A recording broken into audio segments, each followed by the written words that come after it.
What is up, everybody? This is Spook, and this is the Spook live streamed video of my take on Obi-Wan Kenobi, the Star Wars show that is not been out for about several months now, but I have now finally got around to at least watching at least some of it, and we will be talking about the importance of picking battles while colonized, how Earth empires like the U.S. are actually fought and maintaining power by pretending to be oppressed. Anyways, and other fun things like that. But before I forget, don't forget, Neofeud is on sale. So if you have been waiting to pick it up, it is run to Steam right now or wherever you buy your video games for yourself, your friends, and your comrades and relatives, and support us by picking that up now. And you can also find other games on itch and Steam, such as Indigestar Decolonators, which is a game about fighting a real empire, specifically playing the Vietnamese fighting the United States Empire. And as well as you can support us through Patreon and, of course, Ko-Fi donations. And, of course, please like and share the video around. Thank you so much. Anyways, so on to Obi-Wan and the Star Wars. How to, I don't think it's a show is it's a Star Wars. It has Tamura Morrison, our indigenous Maori colonized relative, shows up in it for at least 5 seconds. So you can't really have a clone without having some Uncle Tem. He was also in the other Star Wars show that was released this year, or one of them, Boba Fett, the Book of Boba Fett. So, which I've done entire streams about. Highly recommend that show. I feel like both of the Star Wars shows I've seen this year. Give me 1 second here. I feel like Boba Fett is probably the better of the two, given what I've seen so far. Let's see. Yeah, so I do recommend anybody to watch. If you're gonna choose between one and the other one, I would say Boba Fett. I swear I just did a video about it within the last year. There it is. Yeah, so space, spice, and Asia Pacific Silk Routes. I did do a video on Boba Fett within the last I think it was earlier this year, sometime around January, February. So do check that out. And for the review specifically about that, actually it'd be interesting to contrast what's the difference between the Boba Fett show and the Obi-Wan show. Obviously, the first one, you look at it, you're going to see the main character, something slightly different about the main characters. One of them, it just, I don't know what it is. It's just like, maybe it's just, is it the hairstyle? Maybe it's their height. I don't know what, anyway. That's not the only thing that breaks the movie, obviously. When it comes to shows, when it comes to entertainment or infotainment or interactive or otherwise, games or movies or TV or writing, the representation does matter, obviously, but you can have, as I often bring up, Kim's Convenience, the Anthony Mackie effect, where you have, again, always people that are different colors on the screen, but virtually all the production writers room, Stranger Things has this problem. Everyone else directing and pulling the puppet strings, and the stories that are being told are from, let's say another perspective. And so Boba Fett is a show that it feels more authentic in that way. It's a different story than what is often told from Star Wars, which is it's from a Western, upper middle class, boomer or Gen X, particular type of person, particular type of gender, particular type of race perspective, and you can feel it in those shows, in the earlier Star Wars in particular, and Obi-Wan doesn't it's not like to be honest, I'm still kind of thinking about what I actually think about the show, but I think something that is definitely I don't know. I think with Obi-Wan, it's kind of a story that's really like between episode 3 and episode 4. So it's the rise of Skywalker, the rise of Darth Vader, right? It's one through three is like kind of the how things got to the point that they are in the original trilogy, and it's kind of at least in the beginning of the show, the main kind of topic is, I mean, it's relatable at least in the sense that Obi-Wan has failed his job, and he has to go into hiding, right? If you view the Jedi as, like there's a phrase that they're being in the show, just to give you a little setup. In Obi-Wan Kenobi, it starts off with the Jedi. Anakin has fallen into his lava pit, got all of his skin and most of his hair burned off and many limbs chopped off. And you've seen, it's very sad and unfortunate downward spiral. It's like watching a Nine Inch Nails album, like literally the downward spiral. The prequel, right? The first Star Wars 1, 2, and 3 is watching the making of Darth Vader and the Empire, right? It's very much like so it starts from a very low point in Obi-Wan because he's failed. Obi-Wan, right?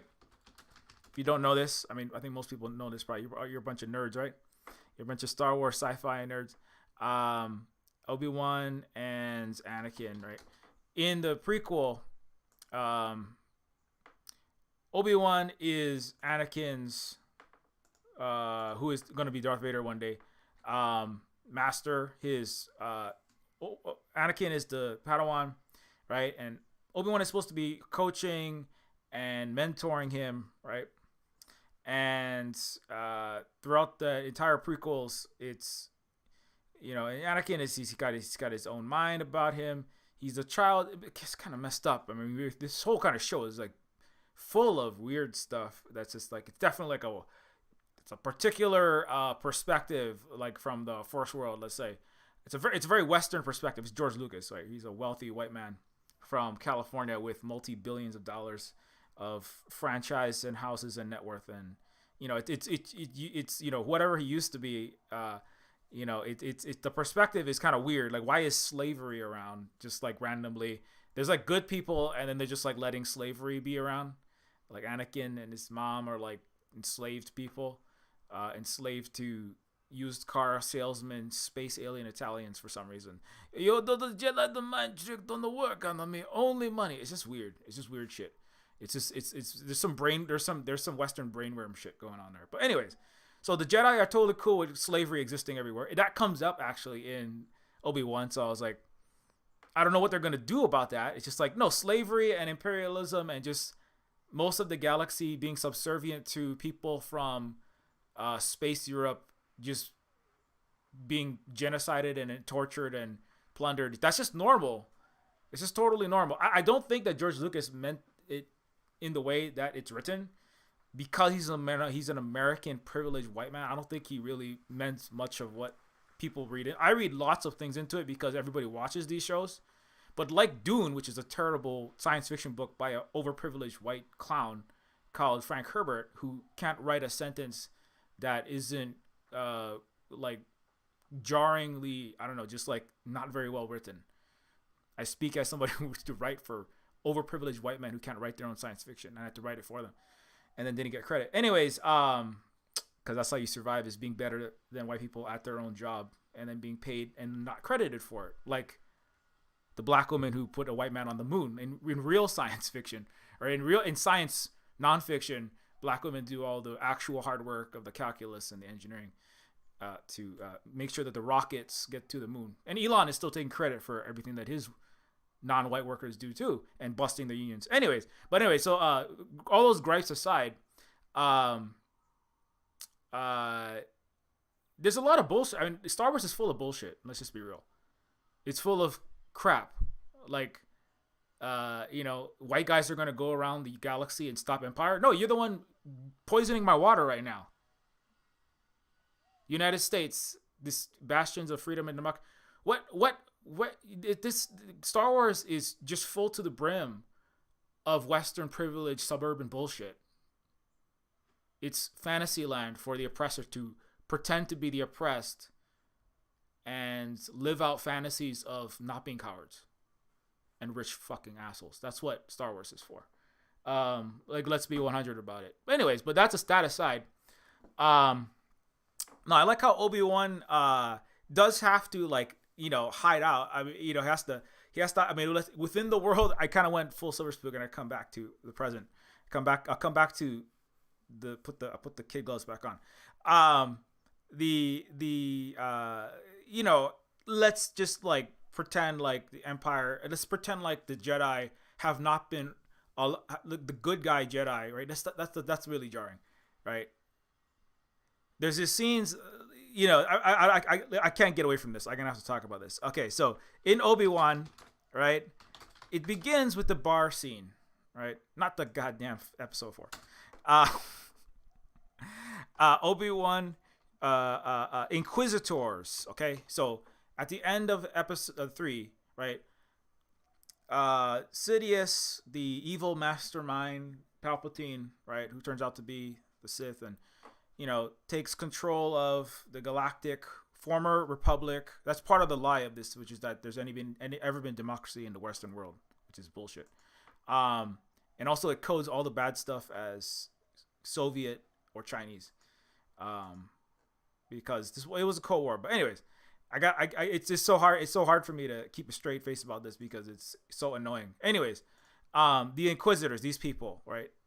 As the Empire has risen, right? The good people are gone. The Jedi and their little republic, they're gone, right? I'm using that. There's very strong air quotes. And now bad people are there, right? And the bad people are the communist coded Cold War countries like the Soviet Union and China, and they wear uniforms and they're very sad, and that's why Star Wars ever got made, because the United States is the real world empire, right? That's killing all my people and trying to start war in East Asia and is genocided most of this planet, and continues to threaten to bomb using Hawaii as a training base where I live. It's blowing my mountain up right now, setting it on fire. Thanks for that, by the way. Thanks for that, Jedi. Anyways, it's anyway. So I said I'm gonna put the kid goes like I just can't do it. The Inquisitors are there to hunt down the Jedi who have not been wiped out, along with the rest of those who stood against Palpatine and his horrible authoritarian regime. Or whatever. That's what it is. He's basically space Xi Jinping. He's space Putin. He's space Stalin, right? For the West. To the West, it's space. Anyways, that's why this movie was made. All of the Star Wars were ever made, and that's why George Lucas is a fucking multi-hundred millionaire. And Disney, Disney is the ultimate empire. And if Disney is making movies in your IP, something's wrong. Anyways, Obi-Wan, because Disney is currently poisoning and ghettoizing other native Hawaiians like myself on my home island that I can't afford to live on. And the U.S. military is blowing us up as we speak, preparing to blow up East Asia and the Pacific. So, anyways, Obi-Wan is being hunted by these Inquisitors who are there for in the world of Star Wars, the bad people, which is, they don't know that Vader is alive. Obi-Wan doesn't know that. Lots of other people don't realize that yet in the very beginning. The Inquisitors are sent to hunt down all the Jedi. That some of them have survived. This Order 66 happens, right, at the end of the prequels, which is basically orders the death of all the Jedi, killing of all the Jedi and all the children. And that's what makes you bad, is when you kill children, obviously. So the United States and every senator, representative, congressperson, every U.S. president, every U.S. judge, every U.S. government official and police officer, and most people who work for U.S. corporations and nonprofits and make over six figures, they're all bad guys because they're all child murderers. But we're not going to talk about that, are we? No. Anyways, who work for their empire, the United States and all of its affiliates. But they're there to hunt down the bad people, right? I mean, these are the bad people, the child killers who are hunting down the Jedi, such as Obi-Wan Kenobi, right? The one of the greatest shining stars of the Jedi Council, who are the good people who allowed slavery and imperialism to exist across the galaxy, or or who allowed slavery to happen and made Anakin by allowing slavery to happen and just being really cool about that.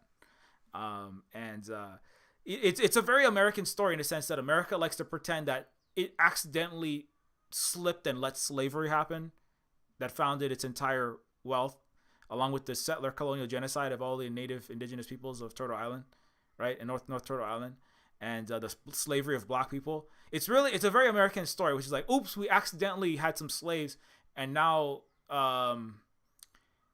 America was the best thing since sliced bread, along with Europe and all of its so-called democratic, free Western countries. And then maybe one time it slipped and fascism happened in the 1940s and fucking almost murdered the entire planet and enslaved it all under white supremacist capitalism and imperialism.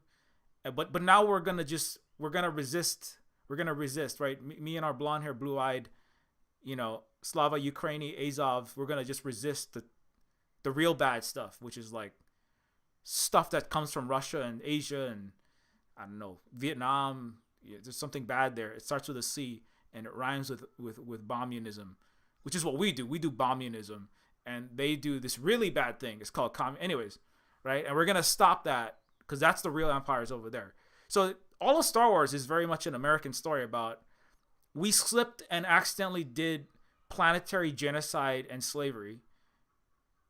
Winston Churchill just commented, he was famously commented, 27 million Indians dying is because they're horrible little savage little savage animals, and it's their fault for breeding too much.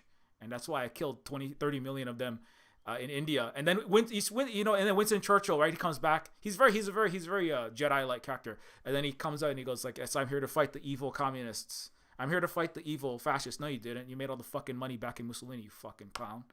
Anyways, there's the level of irony when America and Disney and the richest billionaire and oligarchy empire runners in the universe that we know of make movies about empires. Is fucking, that's part of I can't anymore.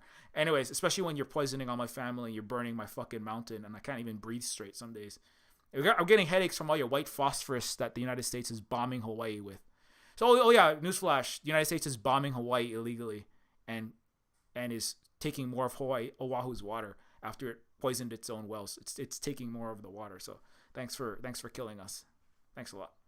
Anyways, I can't do it. I just can't do it.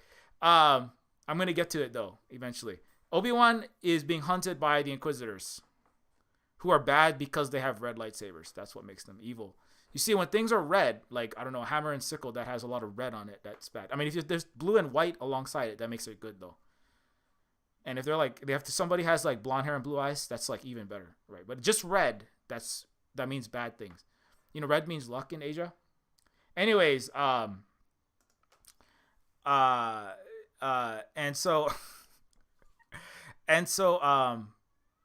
the Inquisitors are hunting Obi-Wan.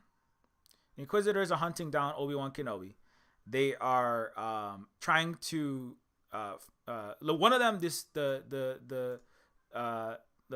character, I don't know that much. I feel like there's something more interesting will happen. I don't want to speak too much about this character, but this Reva is that one part is kind of interesting, where Reva is one of the Inquisitors who is sent to hunt all the Jedi down and wipe them out. On the left, there's a part where all the Inquisitors are former Jedi who have now joined the evil empire, and they wear red now, right? And they do communism, and that's evil. And they fight capitalism, which is good. And so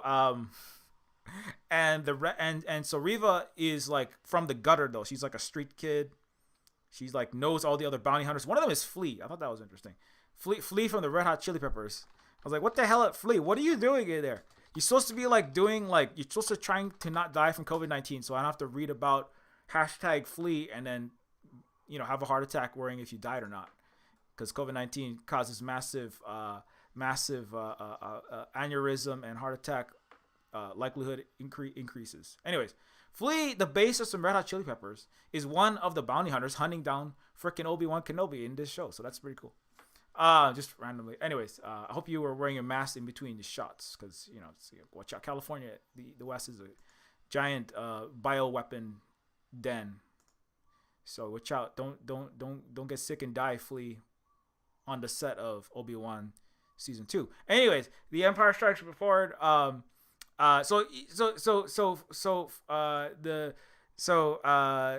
Reva, the character on the left, is one of the Inquisitors who is there to try to capture Obi-Wan, but is not as highborn, or not as, it's not clear exactly what, they don't really say, but she is like, lower down, and whenever, I don't know, it just,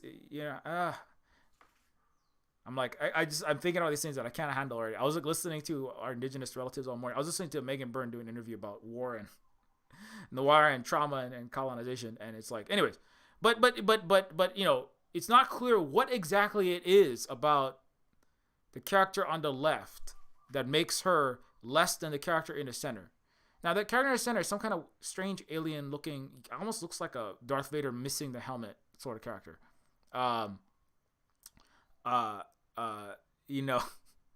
But she is, obviously she is like poor from the street, and Mr. Guy in the center is not. But they are all former Jedi that have some kind of force abilities.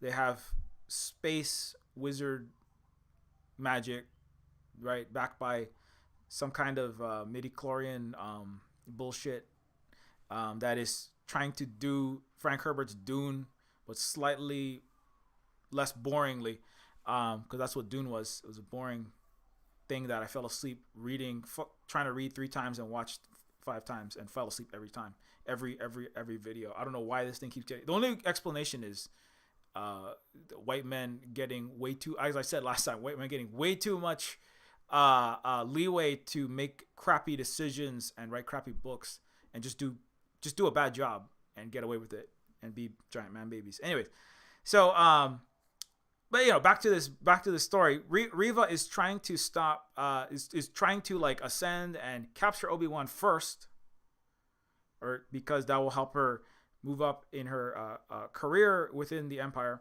But it is good to at least have like some representation that lots of people can make bad decisions no matter what, and take part in Empire. Although a more legit version would be like an Obama sort of character. But anyway, again, Star Wars can't deal with the way Empire actually works, which is not right the way that it is in these shows. This is the West talking about itself. This is the Western actual planetary murderers, pillagers, right, and stealers talking about themselves. So it can't really say, like, Empires and the billionaires who run Hollywood and all of the gaming and movie and show industry, right, that make movies, they can never really say anything interesting or true about Empire. Really, they never can. Because if they ever did, then, well, I mean, the Pentagon and Gates and the Waltons would have edited your script like 2 years ago when you were trying to get it greenlit. But it's at least like you can be. It's kind of like the Peacemaker. I mean, there are very few. Like there's like usually it's like Vin Diesel does something accidentally based.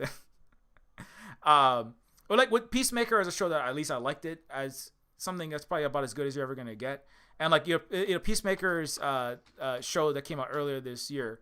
What was it?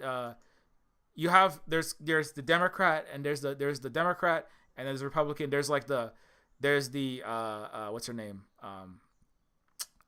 Adebayo's character that's played by Tasty from Orange is the New Black. And her mom is like the Suicide Squad's CIA leader that's doing the imperialism.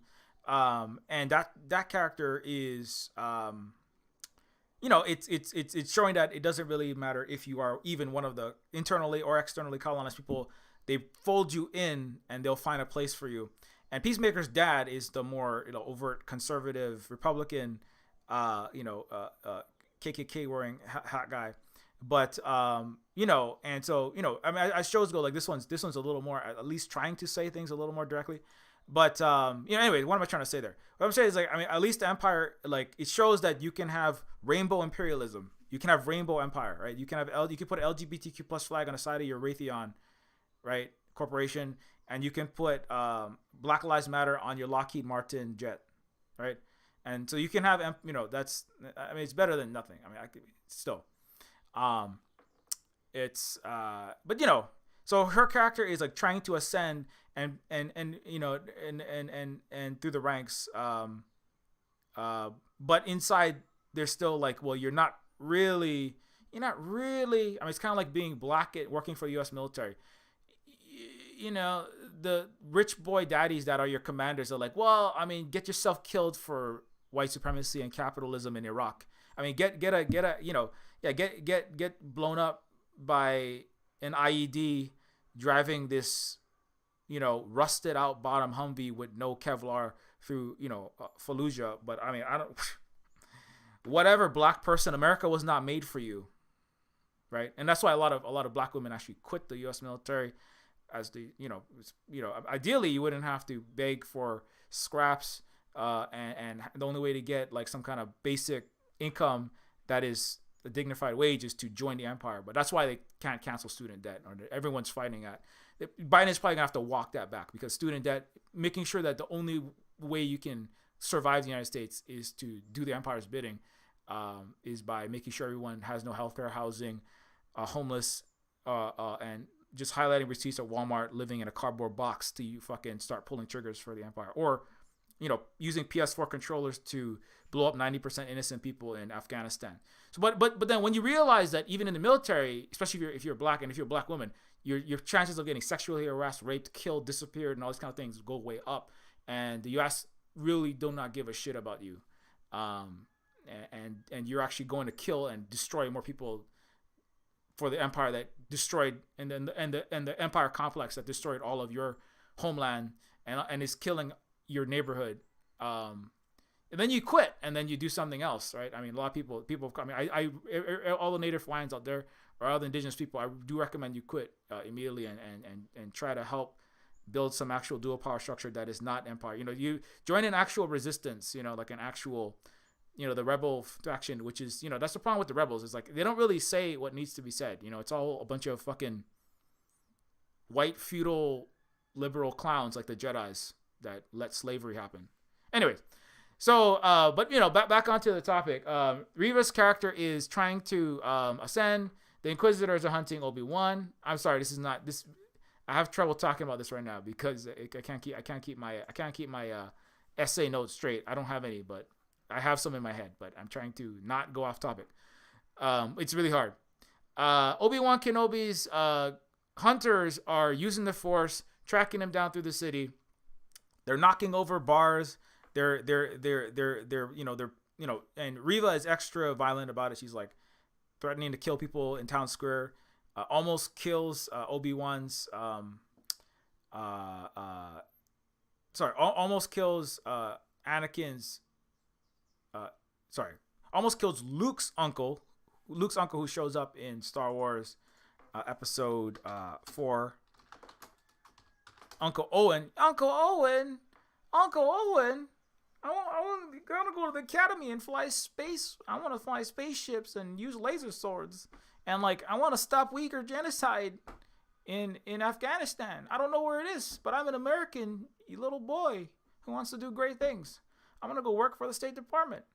I'm going to go work for Human Rights Watch. Uncle Owen, I want to fight imperialism. I want to fight imperialism by joining the empire and fucking getting people killed. I want to go back free Hong Kong, far right, fucking color revolution. Uncle Owen, I want to go to Taiwan with Nancy Pelosi and start World War III so that we can reign over the ashes as capitalist shitheads. Uncle Owen, I want to fight bad guys, right? Luke Skywalker is uncle. I have entire things about that, but Uncle Owen, I want to go into the middle of the desert and blow up the sunshine, right? I want to bring human rights and freedom and democracy to the free men of Arrakis, or the poor oppressed people of the sand dunes, of Star Wars, which is again George Lucas trying to be Frank Herbert. I want to go and help those people out, but Uncle Owen says no, Luke. Uncle Owen's the only sane person. No, Luke. Do your farming, right? Where's Uncle Owen? Based Uncle Owen. Luke, put that light. Put the photon katana, okay, or the radioactive scimitar, okay. Put that laser sword down. God damn it. No laser swording. What? Nope. No piloting X-wing. Nope. Luke, quit the U.S. military. See, based Uncle Owen, man. Feed your people by harvesting oxygen and using that moisture. Harvest that moisture as a moisture farmer, like your aunt and I, and make some plants grow in the desert, like the Chinese regreening the desert, as the U.S. blows the desert up and then kills everyone and backs far right extremists through Rabia Kadir, sixth richest person in China, defector to the United States, and causes the deaths of thousands upon thousands of Uyghurs in the bombing in 2018. Luke, don't go bomb any Uyghurs in the desert, okay, for the Empire. Quit the U.S. military, Luke. Feed the people, tend to the land, Luke. Tend to the land. Luke should have listened. That's the problem with Luke. Like all these other fucking white boys and other boys watching all of these, watching all these G.I. Joe TV shows and movies, watching all the billionaire, philanthropist arms do the Playboy movies made by, with put on an Iron Man suit, right? Made by Disney, right? Working with the U.S. Empire in New York and Wall Street and the Pentagon to make fucking U.S. military recruitment game. Luke was playing too much Call of Duty. That's the problem.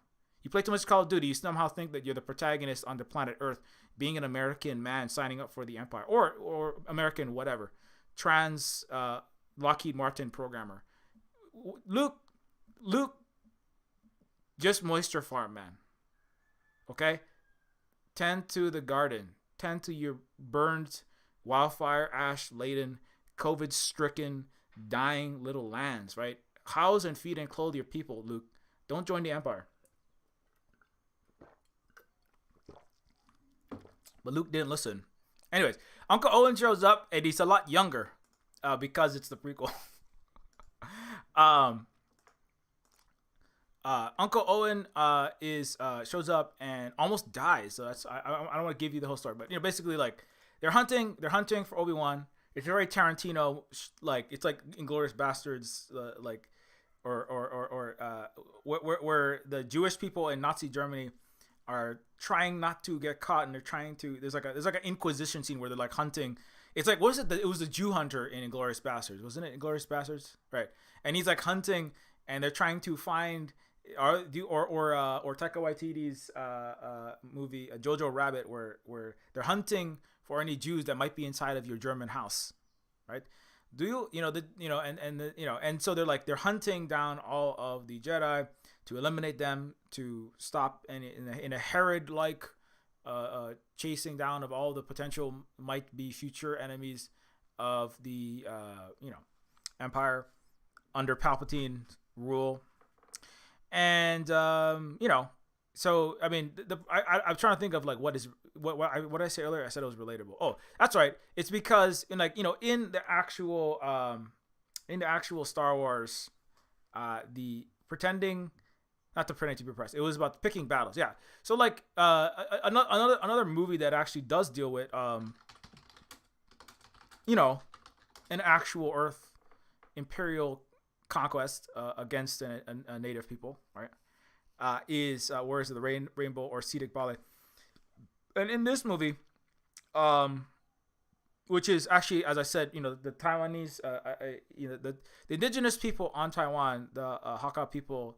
They're Austronesian people. Those people actually they're related to us Native Hawaiians, and also they are attacked by Japanese. Like they're fierce warriors, right? Not unlike the indigenous warriors in Prey, but which is set in Turtle Island, fighting space aliens. But in Wars of the Rainbow, it's a pretty sad show. It's very, very bleak in many ways. Very, very, very. difficult in many places. But it's part of it is when they're attacked and they're colonized, all of their people are subjugated. They're forced to speak the Japanese language, take on Japanese ancestors. They're all ghettoized and impoverished, and their language is being wiped out. Their culture is being wiped out. They're all drunk and lying around and smoking and just being depressed, because that's what happens when everything. That's some things that happen when everything is wiped out. It's one of the mega traumas of colonization, is just wiping them out of everything that you. And for the generation that knew who they were, and they're watching their children be turned into it's like the kill the Indian, save the man. But the West don't make movies that's actually dealing with that kind of stuff. So people like me have to make video games. Like, for example, Indigistar or Neofeud 2 is going to deal with that. But Indigistar is a game that definitely deals directly with that. Speaking of stuff that I make, it's a game that deals with, you have to stop your. It's a game about indigenous people having their place invaded by a real empire that is U.S. and Europe coded. Because I don't pull punches, unlike Disney. Heal the land and people, prevent erasure of your native language and culture, and confront invaders before it's too late. And so they are you have to watch your own children as they bomb and poison your water, like they're poisoning Hawaii's water, as they kill Native Hawaiians, which they have, including the U.S. military directly kills Native Hawaiians, and then doesn't apologize. They kill indigenous Okinawans. They kill people all over the place where they put their bases. They don't care, and they eradicated our language and culture. And so, but in the process of genocide, right? The process of quote unquote killing the Indian to save the man. The truth is, they're never gonna save you, right? They always, as particularly if you insist on keeping anything about who you are, such as indigenous people were actually the OG communists and actually lived with common property, not private capitalist property. The colonizer will absolutely and is absolutely insisting on the eradication of every Native Hawaiian. They are punishing children in schools in 2022 for speaking Hawaiian, like I keep bringing up, and they are trying to, as without getting in trouble optically and being called out on the genocide. That's why I'm here to put them constantly on blast, to make it harder for them to successfully wipe out me and my people, right? So that's why I can't talk about Star Wars without like losing my shit, because depending on the level of caffeine and tolerance for this bullshit I have in my blood, because they are currently trying to erase Hawaiian people from the earth. One of many, many hundreds or thousands of people they are still trying to erase from the planet Earth and use us as a leaky gas station to blow up Asia and Pacific. They're still trying to do it right now. So this is like a real, it is real and it is present, right? I talk about this all the time, and I feel like I'm a broken record, but you go look at my Twitter and I have like threads upon threads upon threads upon threads about this process, about this topic. And so, but one of the things about being an indigenous person, having to, survive, if you do not survive, right? And one of the lessons of War is the Rainbow, I think, is that if you do not survive, survival first. If you do not survive, and Vietnam has the same thing. They said the same thing. First, you have to survive. If you actually survive, you have to build your capacity and your material basic abilities, right? Like Luna was just talking about. Luna's a Vietnamese. All my games are all anti-empire. The other one, of course, is Decolonizers, where you directly fight. You are the Vietnamese indigenous people fighting the U.S. empire. George Lucas pretended to make a movie called Star Wars, right? That he said like way late after he made billions of dollars from the U.S. empire in Hollywood, that is the military-industrial complex's propaganda arm. And then Lucas said, "Oh yeah, it was about the Vietnamese." But no, he's a bullshit artist who doesn't care about the Vietnamese. Otherwise, he would not be making money backing huge companies that continue to not speak truth about the Vietnamese, right? Including the New York Times, who continue to break and all of the Human Rights Watch and all the liberal entities that he has and continues to benefit from, that try to use Vietnam as a bludgeon against China and other entities in the Asian Pacific region. So George Lucas is a complete fraud, and Star Wars, it's not worth it. It's only convenient for me to use because everybody has watched it, but it doesn't say shit. Now, if you want something that actually is relevant, Decolonizers is about the United States committing genocide, blowing the Vietnamese people to smithereens, killing multiple millions of them, burning all of their forests and their preschools and their houses to ash, leaving them with decades and decades of child defects, millions of deaths from famine, and continued capitalist siege warfare that starved countless of them to death, including Luna's family, or many in the family. And it's a reason why many of them are very short. But George is never going to talk about that, and Disney and Star Wars are never going to talk about that because they are cowards and they are imperialists at heart.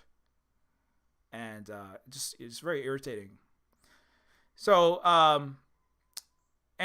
but the Vietnamese would say, we have to survive. We have to survive. If we do not survive, we will be an extinct, genocided, like a not even a footnote in history, because the West, who writes all the history books for this planet Earth, will say that we were just some lost, savage little Stone Age barbarian. We're just some monkey in Asia that they took the rubber and the silk from. They're not going to tell the truth about who we were and our valiant struggles, and that we resisted capitalism, that Americans are crying about not having health care, and that capitalism's bad, but they don't do anything about it. Nobody will write about us if we do not survive. We will have to survive, and then we have to, by whatever means necessary, making whatever deal right now we have to, but maintaining our anti-capitalist ways, our mutual aid, our anti-racist ways, our anti-fascist ways. We will have to maintain all of that, survive. We have to build our collective wealth and power in the world that is filled with real empires called Earth circa 1970s, 1980s, 90s, 2000 and 2022, right? And if we don't, but number one, and then we can build a socialism and move towards communism on the planet Earth in that order. If we don't survive though, if we go, we're gonna do full communism, we're never gonna interact with any capitalists, or we're just gonna pick up guns and just run at the military just very bravely, right? And just get gunned down. If we all die in Vietnam, and the U.S. either we die or we get fully colonized and they wipe us out, which is what the United States and the NATO countries routinely wipe out entire cultures, and they are gone from this earth. They're gone. You can watch a dozen of them get erased. There's no memory of them now. They're gone forever. Nobody speaks their language anymore because they were wiped out. And that's Japan. That wasn't even the United States. The United States has wiped out entire tribes in Turtle Island. They're gone forever. Nobody even will remember who they are. There's a handful of the relatives that might remember, but they're gone. So if you don't survive, if every single person who has any memory of who you were, the plants and your relationship for thousands of years that you coexisted, and every one of you die, what was the point of running with that gun? If there's 1,000 of you left and all 1,000 of you get gunned down by Japanese chemical weapons or American hydrogen bombs or American and French B-52s, and you're all dead, and the ones who survived have been fully Americanized and westernized, what was the point of resisting the actual empire on Earth in that particular way? It's not really a point, was there? I mean, you're dead, you're gone. I mean, you can say that you were brave, but I mean, you're gone. The unhealed descendant of the Roman trauma has won. They have genocided you. You no longer exist, and now they're taking all of the land and all the relatives, all the plants and the rubber and the silk and the oil and the coltan and the copper and the lithium under your feet is going to the people who destroyed you and making them rich. And now they're making movies about how little white boys are going to save the world working for them. No one will survive to tell your story if you die as a colonized person. If all the Native Hawaiians are massacred by the U.S. Empire poisoning our water and bombing the fucking mountain and turning all the Hawaiians into stormtroopers, which they're sadly still doing, and every Hawaiian becomes a white person inside, an American and a capitalist, selfish person inside, and join the Marines and the Navy and the Air Force because they watch too much Dwayne "The Rock" Johnson movies, and they call themselves Kanaka, but they don't even know what that means anymore. Then the empire wins, and then all the Hawaiians are gone, even though there's some people who have like skin color that's brown. They have wide noses, but inside they're white. American capitalist, liberal or conservative, doesn't matter. And then there are no Hawaiians left. So, I mean, they almost successfully genocided me, and I was just like some random, like my father, just some random person with brown skin that has native one quarter Hawaiian in a blood quantum checklist called the U.S. Census, right? They almost erased me, but I choose to resist that. Like, that's what resisting empire means sometimes. It's not running around with fucking laser swords, flying an X-wing and blowing things up. But that's a problem with movies that deal with empire and actual evils of the earth, which is that you fight empire by fucking getting in X-wings. Everybody fucking picks up a laser sword and lots of AK-47s and shotguns. I'm not to say that we're not necessarily pacifists, but that's not where and how the fighting happens. And in fact, if all of the anti-imperialist countries were to do that, there would be no Earth left, or actually the empire would win, which is to wipe all life out on Earth. So it's not actually real. That's not actually how this stuff always happens and functions. But anyways, I'm on a long aside. But this is what, when I say like, Where Is the Rainbow is a show that shows how to actually resist the empire, you have to pick and choose carefully the battle. If the indigenous relatives of our people, the Hakka people, chose to fight when the Japanese military was there, with their ships, and they're vastly outnumbering them, and all of their aircraft, they've got artillery, they're vastly out-armed and planed and out technology, etc. Not to say that that's a guarantee that you're going to lose, but I mean the numbers, like Vietnam is 100 million people, that's a different, right? And they had different allies, and they had different material reality.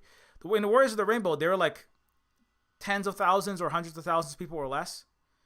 And so they had to pick very carefully and go, we're not going to fight in this moment, because if we fight and the Japanese pick up their guns and mow us all down, there is no more of our people. Similarly, if the Hawaiians had said, what we're going to do is we're going to pick up guns. It's 1893. The United States and the USS Boston is illegally occupying my sovereign country of Hawaii. And if Liliuokalani, right, was like, speaking of Earth Empire, right, because I want to talk about Earth Empire. I don't care about fucking Space Empire, written by some rich white imperialist. If we do not resist, like this, if you want to play a game that's about actual empire, and you want to see what it's like to have an empire show up, erase and colonize you, cause your young people to want to erase their own heritage, right? Hate your own appearance, your clothing, your gender norms, which are LGBTQ plus and gender fluidity accepting, right? And then the US showed up and erased that, or makes us hate ourselves. And Mahu, which is a word that means two-spirit, becomes a bad word. If you want to see what it's like to have your collectivist ways or communist ways, right, that actually provide for everyone's material needs, healthcare, housing, food, etc., and then you want to hate your own Hawaiian ways, make aloha mean the word that you say to rich tourists who show up to have a commodified version of your culture, right? The Hawaiian Waikiki culture is itself an erasure of who Hawaiians are, and replacing it with this corporate Disneyfied, easily consumable by Western rich tourists, right? That's part of the erasure, right? And that's why I say we don't come for your vacation in Hawaii, and especially not there, because that's part of the destruction of Hawaiian culture for the genociders like Dole. Anyway, so Indigenous Star is a game that's specifically about that, and how you come to hate yourself and hate your old ways. This character is actually wearing basically the shirt that I was wearing when I went to colonizer school, that taught us that we were all backward, savage people, and that American Western modernity and Christianity saved us. Catholic Christianity specifically. I basically went to a genocide boarding school. Like Kamehameha Schools is literally one of the genocide schools the United States used to wipe out Native people. But the school that I went to was a Catholic school. All the schools, public, Catholic, and non-Catholic, and other Christian denomination schools, they're all genocide schools at the end of the day, because they make you into who you are not, and they tell you that you're bad and wrong. Your skin color, your face shape, your hair texture, everything's bad about you. and it's not professional. Sometimes they just call you the N-word, and then after World War II, they say your hair is unprofessional. It's code for, right? And sometimes when you're having leftist debates in the so-called Western left, they just call you tanky, which is it's a silencer muzzle on the gun that's trying to say the N-word, and it comes out tanky. Anyways, so but so Indigenous Star is a science fiction, entertainment product like Star Wars, but made by somebody who actually experiences an actual empire, right? An Earth empire's subjugation and oppression, and is currently trying to fight that, namely me, right? But it's not just about me; it's about all the people and many other indigenous peoples of Turtle Island, of Asia, of the Pacific, indigenous peoples of and from originally Africa, right? And it doesn't pretend like, you can get away from racism. I hate that about the Expanse in Star Wars. It's just like everyone's just kind of there's some black and then there's some brown and it's I don't know what even is racism. I don't know, because I'm a white writer and a producer and showrunner. I don't know what it is. It's all gone now.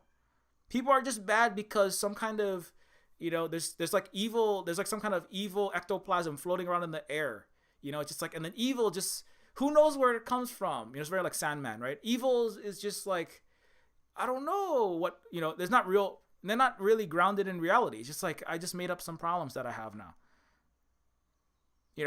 Whereas like everything in Digistar is grounded in the actual real history of actual genocide, colonization, plunder, capitalism, racism, erasure, anti-LGBTQ plus misogyny, patriarchy, and all that shit. The way that it actually happened, but then it's science fictionalized.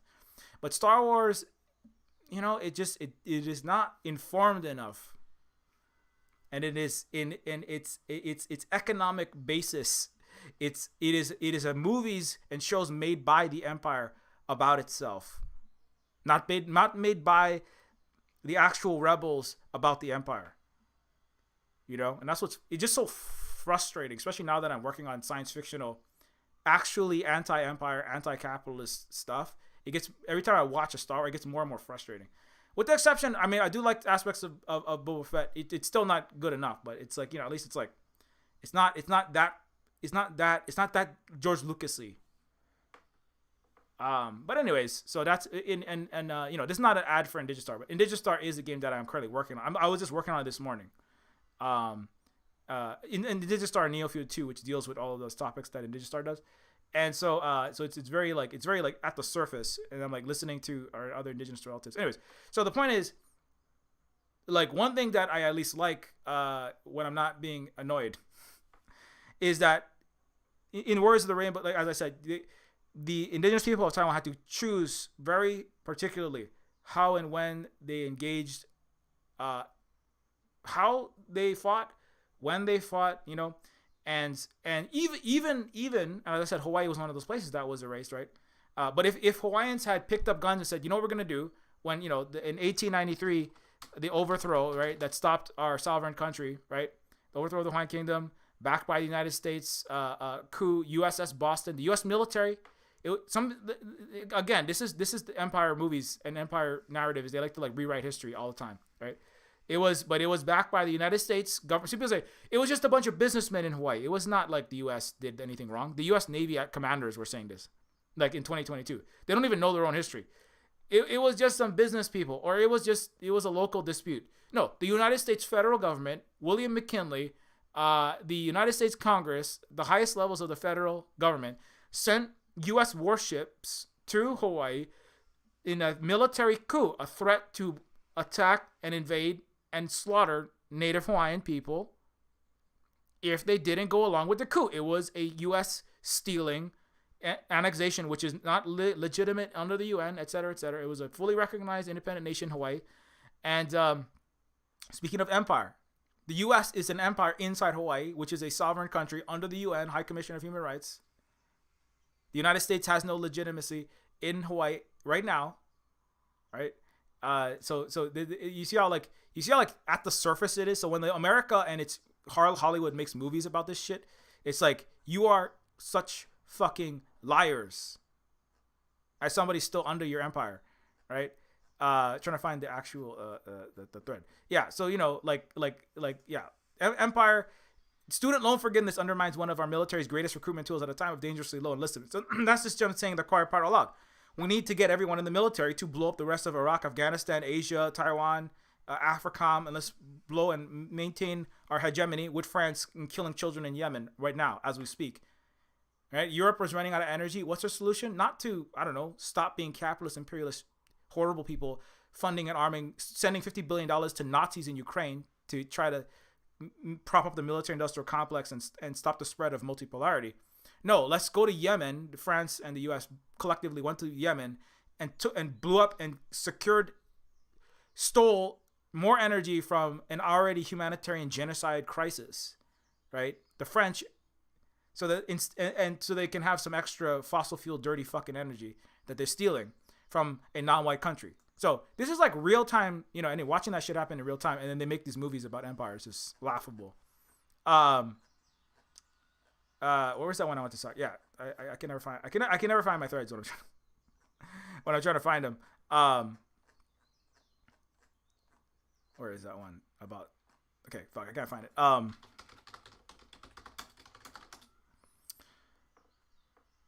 Okay. Yeah. So so Hawaii was an advanced country in 1898. U.S. deindustrialized it, and also U.S. cooed our sovereign country. U.S. is still in Hawaii, blowing us up, as I said, as we speak. All of this has always been illegitimate, right? It still is. It's even more illegitimate now that they're poisoning their own troops at such a high rate. Anyways, back to the show though. But if in the time when we were at this place and the U.S. Showed up. Back this military coup, right, over here, with these racist cartoons like this one, right? If the U.S. showed up backed with gunboat diplomacy, which that's a nice way. I don't think the gunboat diplomacy is such a fucking Western imperialist phrase. It's threatening genocide and massacres, and the destruction of Solomon. It's genocide. It's U.S. gunboat genocide, slaughter, and theft of entire nations. I don't even know what the crime is. They don't really make words for this in English because it's too embarrassing and it would make you seem as horrific as you actually are, Anglos.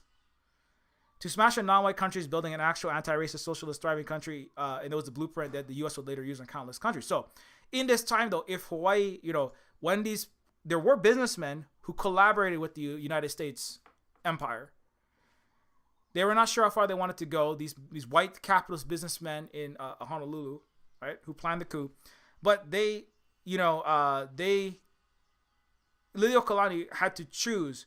There was much of the Hawaiian and the Asian community that were working with the Hawaiians cooperatively in the country with the world's highest literacy rate, the world's first universal healthcare system, virtually no homelessness, building anti-imperial alliances across the Asia Pacific, right? Which is why white supremacist capitalist imperialism showed up to destroy this, right? That's why the U.S. sent this gunboat. And so if Liliuokalani chose to fight and said, Hawaiians, pick up guns, pick up arms, Asians that want to support, many thousands of the Asian community was like, pick up arms. Sun Yat-sen, the future leader, as I bring up often, of modern China, that is the most advanced socialist communist country, with communist party country in the world, that is the number one U.S. enemy. This is not a mistake. Hawaii and China and other Asian and Pacific countries, Hawaii was the leader of the actual rebellion in the 1800s. Another way to look at it. Today, China is the current leader in the sense of it is the number one most powerful anti-imperialist entity on the face of the earth and alleviating its own people's poverty, right?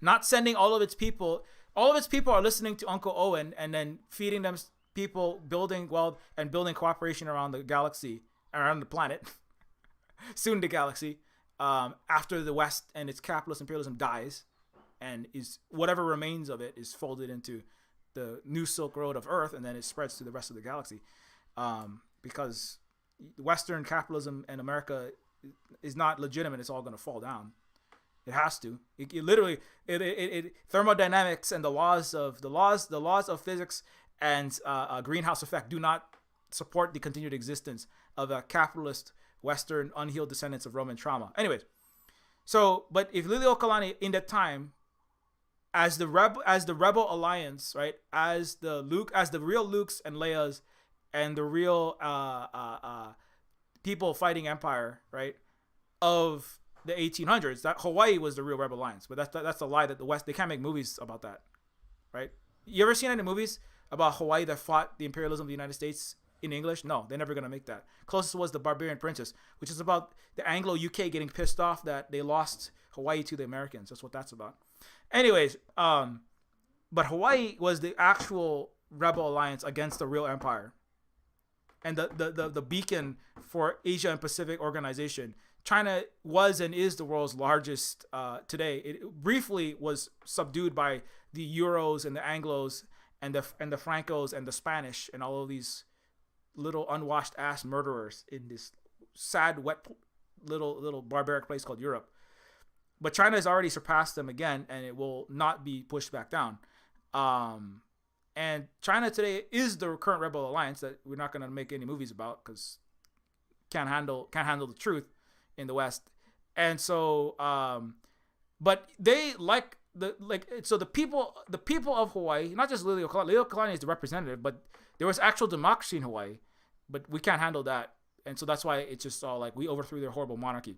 The quote unquote queens and kings were actually elected, and they had to call themselves that because of Western feudal capitalist hierarchical bullshit. And they would have said that Hawaiians were backward, savage little Indians and colonized and genocided us.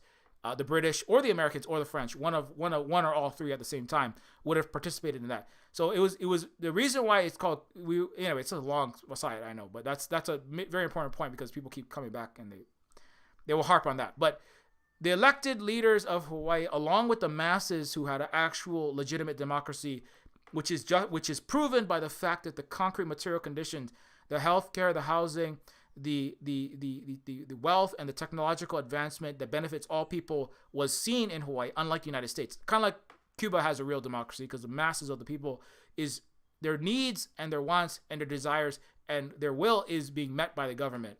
Unlike the United States, that 99% of everything that happens in the U.S. is determined by millionaires and billionaires who afford all of the for sale Congress, President, and Supreme Court, by the way. So the United States, the most undemocratic place in the universe, sought to overthrow Hawaii because of its democracy and to install capitalism, which cannot coexist with democracy, by the way, if it controls the country, which it does in the U.S. and in Europe. And in Canada, etc. So, but if the Queen said, and the people collectively, and the leader who represented them said, we're going to fight against this empire now. We're going to fight against Darth Vader and the Star Destroyers and the Stormtroopers and all of their gunboats, right? Who has it's funny because the Star Destroyer is based on U.S. military craft, the aircraft carriers and the destroyers. They're called Earth Destroyers. They're not Star Destroyers. They're ocean destroyers. They rule under the barrel of a gun sailing across the planet, these Anglo-Saxons. And then they point their gunboats up the Yangtze River, the Yellow River. They come around the capes, of South America and Africa, and they point their guns at everyone. They say, you do what we want, we'll blow you all up. And for a brief window of time, they had military range superiority and people who were used to coexisting and win-win cooperating, who didn't have need for military. Korea didn't have a military test for centuries because they didn't need military because they were too busy being grown-ups coexisting. Right? It's actually what Korea and China, there was battles, huge battles that dwarfed many of Europe's battles at the time. But for a millennia, there was peace between huge countries. Korea is like the size of like half of Europe, if you add it all up. Anyway. Korean Peninsula is just a giant fist to try to hit the world's largest, most successful socialist indigenous country. But if Hawaii had chosen to fight back in that time with direct combat, there would be no Hawaiians today. I wouldn't be here. We'd just all be dead. We'd be like the dozens of tribes on Taiwan that were wiped out by the U.S. allies like Japan. who continue to be supported by the United States, like Nancy Pelosi, right? In continued genocide of the people and continued meddling and backing of far-right coups. I mean, the backing of the far-right Tsai Ing-wen is like a right-wing party in Taiwan, who is Nancy Pelosi and all these American politicians are visiting. That's the same as the U.S. coming and visiting the white capitalist right-wing sugar barons and pineapple barons in Hawaii. Taiwan is like, I have an entire thread about the similarities between Hawaii and Taiwan. They're mirror images of each other, just a few thousand miles away. But anyway, if Hawaii chose to resist directly with military conflict, they would have been wiped out. That's my point. And movies like Warriors of the Rainbow also show how you have to pick and choose your battles. Otherwise, and at the end of this movie, their tribe is wiped out and they don't exist anymore. They're gone. So they chose wisely earlier, and then they chose differently later, and now they're gone. And they were chemically gassed to death. It was kind of like if we chose Mauna Kea to resist violently, then we would be wiped out, and there would be no Hawaiians left. We'd be a footnote in history. It was called, there would be no footnote. It would just be like, come to Disney Aulani, stay at Trump's Hilton, and have some fun in the sun and have some pineapple in your pina colada. Right? It'd be most Americans don't fucking know anything about Hawaii. That's why, I was puzzled. It's like, it's weird. CNN. I mean, then I'm like, oh, that's right. It's because there's like one actually based person that took advantage of most of the CNN executives all getting COVID or whatever the fuck they've been doing.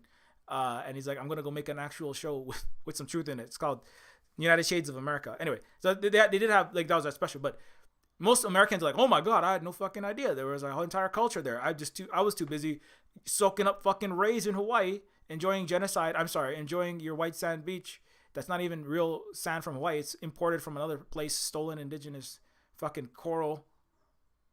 I had no idea that it was. Anyway, so Hawaii, America would still like to stomp all the Hawaiians back into the soil and smash them into a mass grave. That's what America is trying to do right now.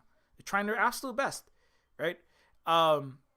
And they would like to be rid of us. And so if we were to, some people go like, Silver Spook, you guys should all just go like, just have military struggle with the U.S. At Pearl Harbor right now. Just go.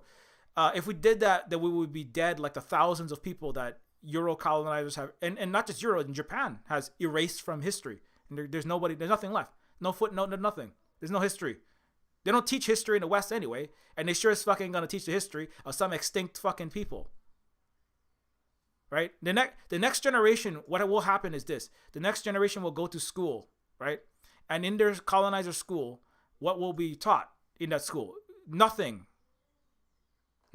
right? Nothing will be taught. They'll be taught what I was taught, which was nothing about who I was. That's what will be taught. And then 2 generations from now, no one will remember the Hawaiians, and no one will remember the indigenous people, whichever one, on Taiwan, the indigenous people on Turtle Island. Just remember this, as many as they can get rid of, they will get rid of. And when you're rid of, there will never be a movie made about you. If the Vietnamese have 100 million people going strong, and even them, they will never make a movie about the Vietnamese people. That's true. They're going to make movies about how they're white soldiers and some of their black soldiers and a handful of, but definitely all American soldiers felt bad. They felt bad. They felt bad about getting their friend got shot one time. There will never be any history about you if you survive and you actually win against the Empire, or if you lose against the Empire. And if you survive, they will lie about you till they don't exist anymore. They will make fucking movies like Star Wars about themselves, pretending to be you for the rest of history. That's what's really fucking annoying, right? Is that, like, I try to actually, do whatever I can to struggle against real fucking Earth Empire, and you're making fucking movies about how privileged fucking blonde hair, blue eyed white boys are the most oppressed people on the earth, and how you are somehow fighting empire. It's just incredible. But but then I'm like, oh, but that's just Tuesday, It's like waking up indigenous on fucking Tuesday. Oh, look at what have they done today? Erased everything that we've ever done and taken the credit for it. Of course that's what they've done. That's what they do every fucking day of the week. That's what they have 330 million people scrambling to fucking get healthcare, housing, and get their student debt canceled, signing up to join the fucking thought police and the think tanks in DC and pilot the drones and be lawyers to defend giant corporations and write history books and teach bullshit in all their public, private charter schools and universities. And that's what everybody does in the empire, is fucking erase actual indigenous people. Even indigenous people who sign up to work for these fucking universities, who erase them, self-erase sometimes. Specifically the University of Toronto. Anyways. But anyways, this is like so... I don't know why I'm like I cannot go in a straight line today, but anyways, so that's what I did want to say about pretending to be oppressed. The purpose of Hollywood, AAA game studios, and capitalist studios generally is not to teach or edify or educate. Its purpose is to take the struggles of the oppressed people, like the Black Panthers, like people of color. Take the struggles of indigenous people. Take the struggles of the Vietnamese people that have been crushed by empire. Take the struggles of China, of Korea, right? Of the number one targets in the last 80 years, right? That Asian realm. The people in Afghanistan, the people in a lot of the Middle East that are all used as fists against Asian communist or anti or non-counter-hegemonic forces, right? Take all those actual struggles and then insert themselves, warp the story so that nobody can fucking learn anything from it, right? Contort the stories in a way that you can sell it to their own diseducated, disinformed masses in America, Canada, Europe, Japan, India, etc., wherever else they can find a good complicit partner, and make a lot of money selling popcorn and overpriced movie tickets and fire all the trans people at the tech companies that are streaming these things, right? Like what Netflix does, and you know what, and continue to do nothing and back the U.S. military and fund and arm and be the propaganda arm. And that's and so that's where you maintain power by taking the struggles of oppressed people under empire, right? Turn those struggles into you're the oppressed one. You're the persecuted one, right? You're the Christian persecuted. Oh, they're not letting me pray in my school, right? The Muslims are coming to blow me up, right? In 9/11. Oh my God, we have to go and murder every single Muslim on the earth, right? Because they're persecuting us. They're gonna come and even though we fund and armed all of it, Osama itself was a CIA asset. We have to go and stop these bad people out there, right? We are the oppressed in the United States. We're oppressed by there's people who changed the gender, and that's oppressing us. There's people out there who didn't let us fucking put a Canadian or American military jet over their airspace. What the fuck are you flying Why are you flying jets over Chinese fucking airspace, asshole? But oppression and loss of freedom of navigation, right, is when people like 100 miles off of their shore have a boat, and so you have to make them the empire. It's actually, this is a very sensitive time to be making movies about empire for the United States, because it needs to paint Russia and China as the empire. Putting your fucking missiles all up inside their side of their country, taking all of their far right and putting them in power, right? It's just fucking Ukraine and Taiwan. It's like the same fucking story. Anyways, to even try to talk about that, you have to erase everybody saying one thing or the other. Hundreds of YouTube channels, Twitter accounts, Instagram accounts have been wiped off the map just for trying to counter imperial narratives in the European and now the east coast of China would be theater of mass imperialist massacres and possibly World War III, right? And so you have to pretend to be the people that are suffering under the boot of, some alleged enemy. The black people are going to rise up, and there's going to be a black ethno state, and they're going to wipe out black and indigenous people will team up, and they're going to wipe out all the white people on the United States in the United States, and everyone's gonna have to be sent back to the Europe, or they're all gonna be enslaved by black and indigenous people, right? People, the Voshes and the Destinies and all of the so-called Western left, the good little anarchist children who do their parents' bidding for, I don't know how much are they paying you, $3,000 a month? I don't know. They don't pay. Nobody pays indigenous people to try to not be wiped off the face of the fucking earth to survive. You know what they pay indigenous people in?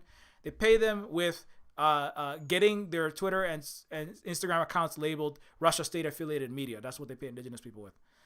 So I hope that all of the patriot socialists, some of them are trying to fall apart because the liberals have to clean house a little bit because it's getting ugly. It's getting a little too ugly in there, and they need to win an election. After that, they're gonna let all the the white man wing back in to keep doing rape and sexual assault in their so-called organizations like the Patriot Socialists. But for now, they got to clean house a little bit so that the Democrats can win a little bit of election and save a little bit of face. It's getting a little too Trumpy up in there. Empire can't survive too much mask off Trumpiness, so they got to put a little mask on there. But pretend to be oppressed by the oppression is when the oppression is when the billionaires can't. A bunch of billionaires suddenly couldn't do business in China, and that's the oppression, right? Anyways, so always take the narrative of the oppressed, convert it into your narrative. That's what the Romans figured this out early on. Take the narrative of the brown guy resisting empire, the Roman Empire in Jerusalem, right, and in the Middle East, right? When they were spreading, the Romans are not from the Middle East. What the fuck were they doing there? They were doing what the U.S. was doing in Hawaii. Right? That's what the Romans were doing in Jesus' time. And the Romans figured out early on, what you have to do is take the struggle of the Jews under the Roman Empire and other peoples under the Roman Empire, right? Oh, this Jesus guy, he's getting a lot of his Christianity thing, this resisting and fighting back against people who are showing up with local collaborators who happen to be bankers, right? Like the Pharisees and all of their money changers. Oh, these people are getting some traction. Take that Jesus and put him on top of your shield and say that you, the Romans you're the real oppressed one. We're the oppressed.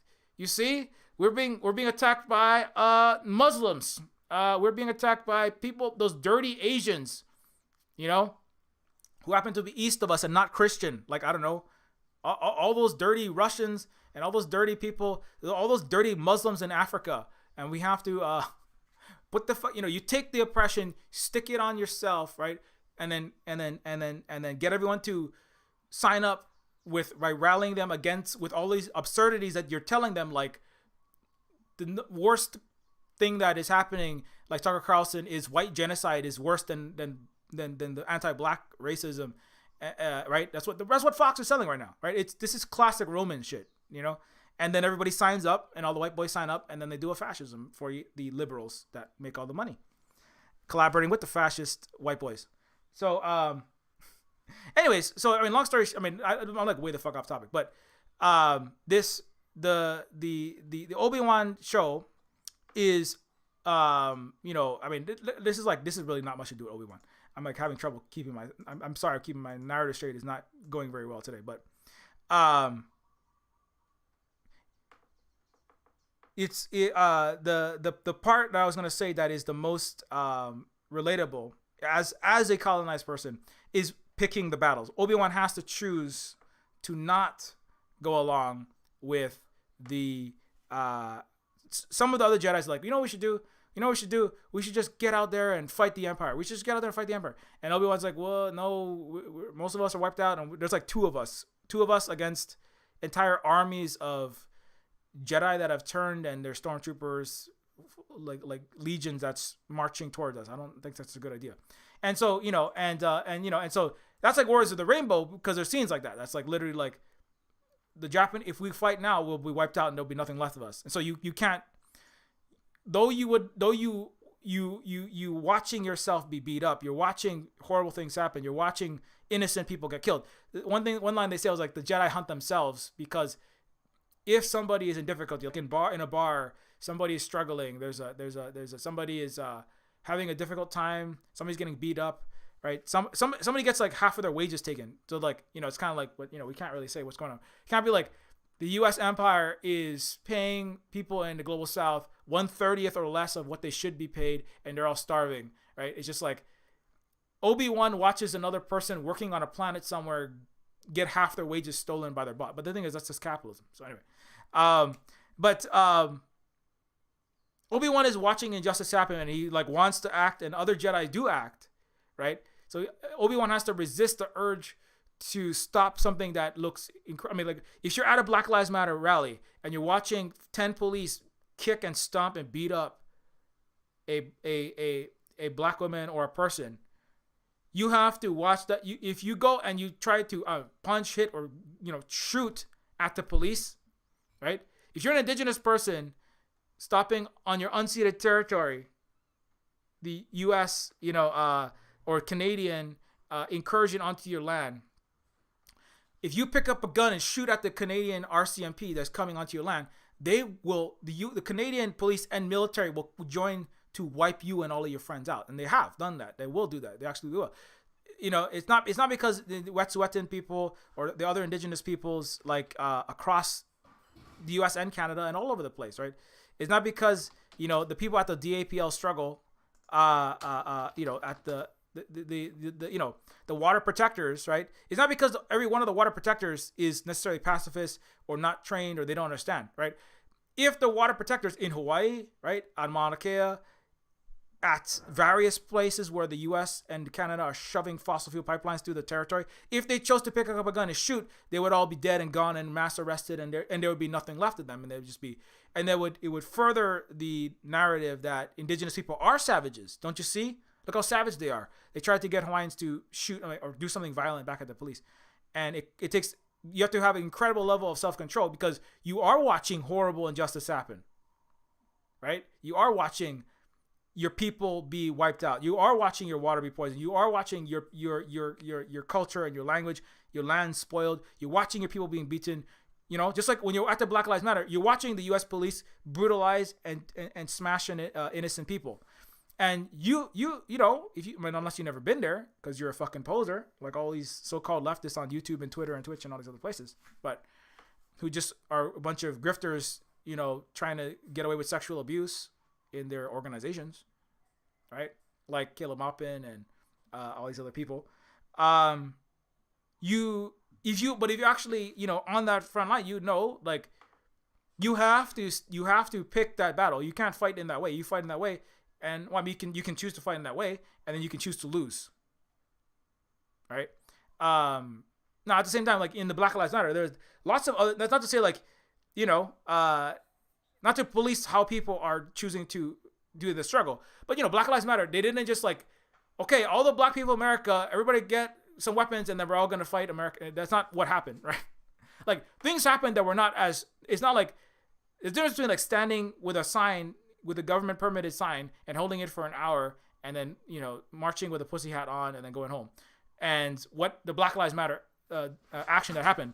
But the Black Lives Matter action that happened, that was not like a military resistance to the United States empire, right? It's a variety of things, but that's certainly not what it was.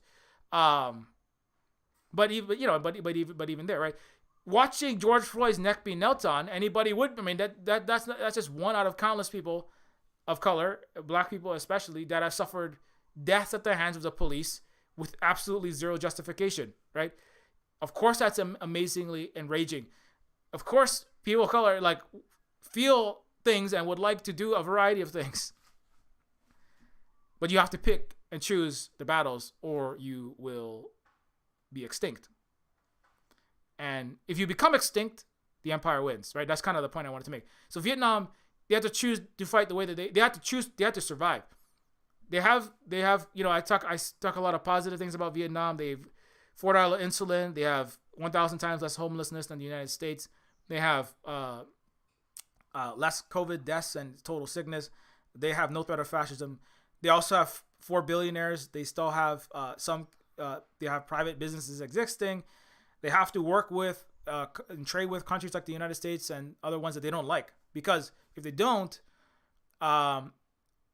they might have starved to death and then they wouldn't exist, right? So these are like trade-offs that people don't want to make, but you have to make those because if you stop existing or if you lose power and you become resubjugated, right, then you in both cases you've lost. So you cannot fight the battle however you want to fight it, right?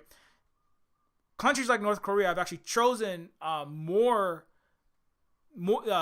they still have to do some, they have some interaction, but North Korea is even more solidly communistic and anti in the sense that they have no housing market at all. Like everyone is simply assigned a house based on the need, family size, distance to school and workplace, etc. But what that has meant is more capitalist siege, more threats of electric shortages. They still have electricity, right? But they just have a harder time because the empires punish them more with more sanctions, more walling off of trade and commerce that is needed to build up and provide the material conditions for the people, right? So anyways, nobody, not indigenous people inside of what's called the United States, not Native Hawaiians like myself, not people of color inside of the United States, resisting the racist, capitalist oppression. Nothing, not even people with, not even the Cuban people they're not fully free from this, right? Castro even himself said, we would like to we have in total numbers more private businesses per capita than some European countries, which is not good. But we have to resist this in the way we are being embargoed $130 billion worth by the United States and which is the capital superpower, and so we have to continue to not allow people to starve and not allow people to fall into extreme poverty, etc. Making trade-offs that we would not like to have to make. We have to have a government. We have to have a military. We have to have an intelligence community. We have to have intelligence agencies that are counter U.S. intelligence because they're trying to overthrow us, destroy us, color revolution us every second of every day, right? So anyway, so the point is, and so we have to pick and choose how and when we fight these battles, who our allies are and who our friends are. We do not have the luxury of sitting in a suburb as a white middle class or upper middle class privileged person in Europe, the United States, Canada, etc., dreaming up about what it's like to be in oppression while watching a movie or playing a fucking role-playing game, right? We don't have that luxury of this purity. We have to resist actual empires in ways that make white leftists or Western leftists unhappy. And that's, this is actually Luna brought this up this week. This is why you don't see a lot of Vietnamese communists, right, coming back to Vietnam. The reason why you don't see a lot of Vietnamese, the Vietnamese left, which is the majority, right, 85+% by the actual, the way that they vote, which they have elections, but most people don't know that. There are people that don't agree. There's liberal and there's even some, conservative leaning Vietnamese, but they do, the Vietnamese who actually, are the majority that is actual left, actual communists, socialists in Vietnam. They do not interact in the English language speaking world on the internet or otherwise, because they know, Luna said, they know that it's full of brainwashed, racist, disinformed people, left, center, and right, liberal, conservative, you name it, who don't know anything about them and are going to could infect them with their bullshit ideas and are horribly rude and don't understand history. And so they choose not to interact. Not because a lot of them can speak English. They just choose not to interact because it's such a headache. Like Luna is like, I have to take, it is. That's why me and Luna and other Global South and, indigenous peoples of the world have these panels, is because for our own mental health, interacting with all this garbage and wrongness and bullshit, it is incredibly draining. Like Luna could just live in socialist Vietnam and be happy, but Luna trying to help people in the West, right? Luna Oy of I'm often doing panels as a people that have resisted an actual empire, right? That is trying to strike forward into the Asia and Pacific region right now. Luna doesn't have to do that, but Luna chooses to do that because there's one, and there's 100 million people there, but there's only one Luna, and there's a handful of others that are Vietnamese from Vietnam, communists that are speaking into the English language into the West. Inside, they're saying all kind of things, right? Same goes for China. Same goes for lots of other countries. Same goes for Cuba. There's lots, but when they interact in English, in Twitter, in Instagram, in social media, in any way, right? In person, online, what they hit is, and the people who are from Asia and the global South, etc., the Cubans that you know of in the United States and in the West, like Marco Rubio, like Ted Cruz, they are the most neoliberal, because the people who interact in English and don't have to deal with headaches all day are the ones that reach osmosis with the racist, capitalist, imperialist, liberal or conservative Western world, right? It's a very hard thing to understand. And that's why, where are all of the left from these other countries, so to speak? You're saying this all the time. I don't see them. They exist. They just are not interacting in your language, because the Romance languages, right, which English is full of Latin words, even though they don't call themselves a Romance language, so that's because they're pissed off about the Borgias and the Holy Roman rulers in Rome, which is not gone, by the way, still exists. It's called the Catholic Doctrine of Discovery Genocide Church. I'm sorry, the Holy Roman Catholic Church, the Holy Roman Empire / Catholic Church, that has not gone away. And all of the English, Spanish, and French languages are the languages of the empire, the capitalist, racist, imperial world. And so the people from those countries that speak those languages tend to be those that are, to prove, because they're not white in a white supremacist world, people like Andy Ngo, Vietnamese American, one of the most high-profile Vietnamese Americans. Fascist parents were neoliberal, right? People like Marco Rubio, Cuban, right? Ted Cruz, racist, fucking, a horrible imperialist, capitalist shithead, right? You know them because they are the people who have defected from the actual rebellion against empire, like Cuba, or the parents were rich, fancy, right, slave owning, a servant having millionaires and billionaires, and now they're pissed off. Or Rabia Kadir, the sixth richest woman in China, multi-billionaire, was a Uyghur, hated the Chinese were equalizing the society, improving things for the masses, left China to come to the United States and started the World Uyghur Congress and backed the far-right extremists, which is why you hear about Uyghur genocide. So it's actually the richest defector of the Uyghurs came to the United States because that's where you go to get imperialism and capitalism and evil done, is the United States. So when you hear anyone speaking in English, just remember, there's 4 times as many people in the entire world. There's 4 times as many people who don't speak English than the entire United States. For every Chinese sellout against their own people, there's like 50 million in an entire country over there that don't want to interact with you because you're a racist, capitalist, diseducated idiot. Most Westerners, they don't want to fucking interact. They just why? Imagine, like, Luna's like, every time I show up in Reddit, I tried on Reddit. I spent a month, and it was such a headache because every time I would say a true thing, I'll be bombarded with 1,000 ridiculous wrong comments, and they would all dogpile me, and I would just get shouted down. So I was just like, I can't handle this. The Great Firewall of China is protecting. If the China ever really wanted to wipe America, everyone in the West would be ratioed in about 0.3 seconds if every Chinese person came over and started actually saying the real shit in every social media platform. The Great Firewall of China doesn't protect them from you. It's protecting you from them, Now, if there's just one Vietnamese or one Chinese or one Cuban in a thread or a forum or, somewhere in the online space, it's like they get shot down. But if they all, I'm just saying, if they all came at once, but they don't have time for that. They're too busy like living their better life, and it's like it's a fucking headache, to deal with all of these asshole Westerners, right?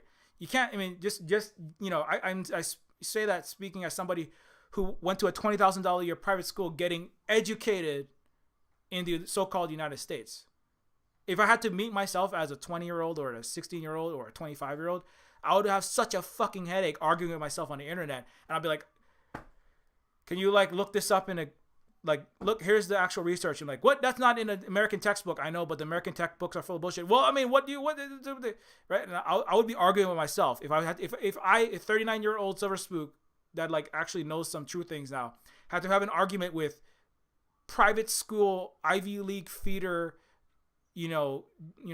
smart brain, I think I'm such a smart Western Silver Spook at the age of 20 something. I would be so infuriated by myself. I would quit. I would rage quit too. I'd be like, fuck this. I'm not arguing with this asshole Silver Spook on Reddit I'm not arguing with westernized, Americanized Silver Spook on Reddit. I'm gonna go back to living, a better life in indigenous Hawaii that will exist soon because America will die. Anyways, but what is this kind of? That's kind of an aside, but that's part of why Earth empires like the U.S. are actually fought, and the power is maintained by pretending to be the oppressed, and part of pretending to be the oppressed is by giving everybody this disinformation, and then screaming at the rest of the world that to stop oppressing us, while you show up in their backyard and blow them all up and take all their oil or whatever else you want to take from them, your lithium, right? So, but that's not really about Obi-Wan. I would just say I don't really have a lot to say, to be honest, about the show. I mean, it's a Star Wars show. It's not bad. It's not the best Star Wars. I think again, I'm gonna say I think Boba Fett was better. I think Boba Fett was better as a Star Wars of this year go. The Jedi's struggles, I don't know. That's what it is. It's just infuriating to think about the Jedi, because they even mention. Oh, one thing I want to bring was the Leia stuff, which is like, it's cute to see Leia.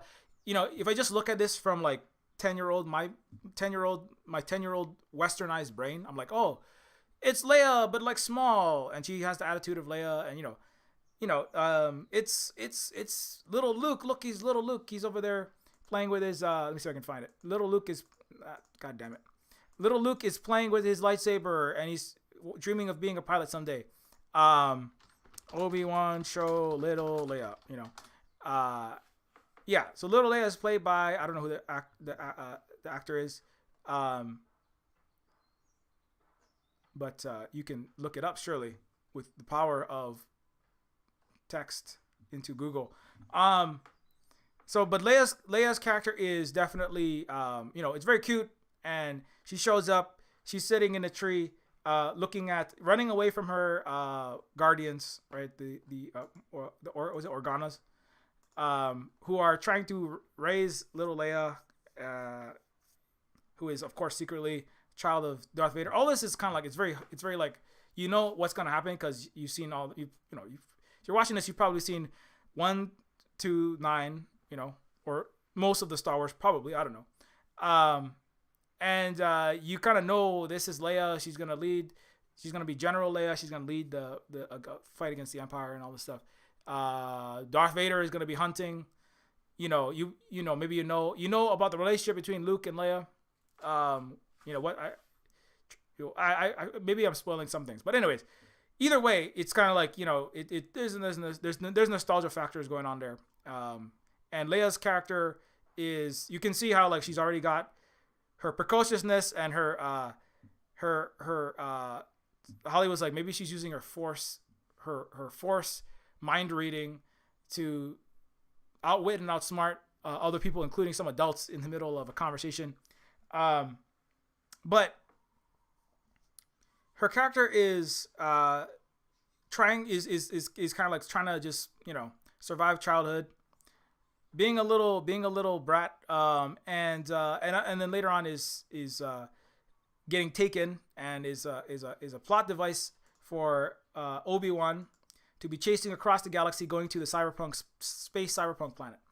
But anyways, and this character is, of course, the Guardian, right? Who is telling Leia, like, Leia, you have to apologize, and she's kind of, because she is not blood related, adopted into this family. Some of the other relatives are the mean cousin is like, you're not even a real Organa. You're just some kid. You haven't even left this planet. I've been all over the place. I'm a big fancy pants, right? And so Leia is kind of trying to, has some like insecurity about not being about being adopted, not being a real part of the family, this and that. And so that part, that part, just like on a human level, is it's all done very well. And then also is like, at the same time, Obi-Wan is on the planet, right? He in episode 4, he shows up as Ben, right? Star Wars 4. Yeah, in Star Wars episode 4, Obi-Wan shows up as Ben Kenobi. Let's see, Kenobi, and you so you kind of get a sense of what he's been doing this entire time, right? So before he shows up in Star Wars, he's known as that old unhinged dude living out in the middle of the desert, and you get like the decade of time. Although he went gray really fast, based on and he got a lot older. To me, he got a lot older, a lot faster, based on the Obi-Wan TV show's appearance versus Episode 4. But anyways, but he's kind of like licking his wounds. Like the Jedi lost, many of them are slaughtered. Now he has to kind of watch over Luke. He has to make sure nothing bad happens to Luke. He has to watch over Leia, who are being hidden from the Empire. It is a little bit like, why would you hide a guy who is super force sensitive, that can see across the galaxy and speak people and read minds and can feel his own relatives? And why would you hide the family members of Vader with somebody that Vader knows and has spent time with personally? It seems like a bad place to hide people that Vader would like to hunt down and kill. Anyways, or hunt down and do something terrible too, like turn to the dark side. But that aside, Obi-Wan's character is it's fine as cinema goes and as writing goes. It seems to be interesting enough. But where was I going? Okay, so you do get Anakin does, of course, or Anakin shows up. Anakin, in the process of Vaderizing, right, is with his you see his head as it is without his helmet in Empire. Sorry, in Return of the Jedi, you see Darth Vader with his helmet removed, with his pasty head and his swords and his kind of ghoulish, ghostly appearance. And you see him transforming in the show, which is cool. But I'm trying to think. There's something else I wanted to bring up with it. Oh yeah. So the thing it's kind of like it fills in lots of the backstory of what was Uncle Owen doing, how did Obi-Wan kind of secretly is pushing ideas into Luke's head, right? You don't really get that, but Luke is Luke really wants to join the academy, right? He wants to become a starfighter. He wants to be a great warrior and fight the Empire and stuff. That in Episode 4, right? The first released in Earth time Star Wars, Episode 4, A New Hope. But then you get the inside scoop, which is that Obi-Wan has been secretly kind of, leaving. He leaves some technology or some device that is encouraging Luke in the direction of, becoming a great warrior, and then one day he'll be trained as a Jedi. It's and Uncle Owen is no. He asked, as I said earlier, Uncle Owen's no. He's got to stay here, and he's got to be a farmer. He's not going to be doing any warring, no jet fighting, no laser sword battling, no wars. Uncle Owen is Uncle Owen is the anti-imperialist peace movement. That's why I was what happened, man? I'm being half facetious there, but there's a struggle between Obi-Wan and Uncle Owen meet each other in the town square, and Uncle Owen is no, I'm not happy with you. Stay away. Stop. And Uncle Owen is at least justified in the sense that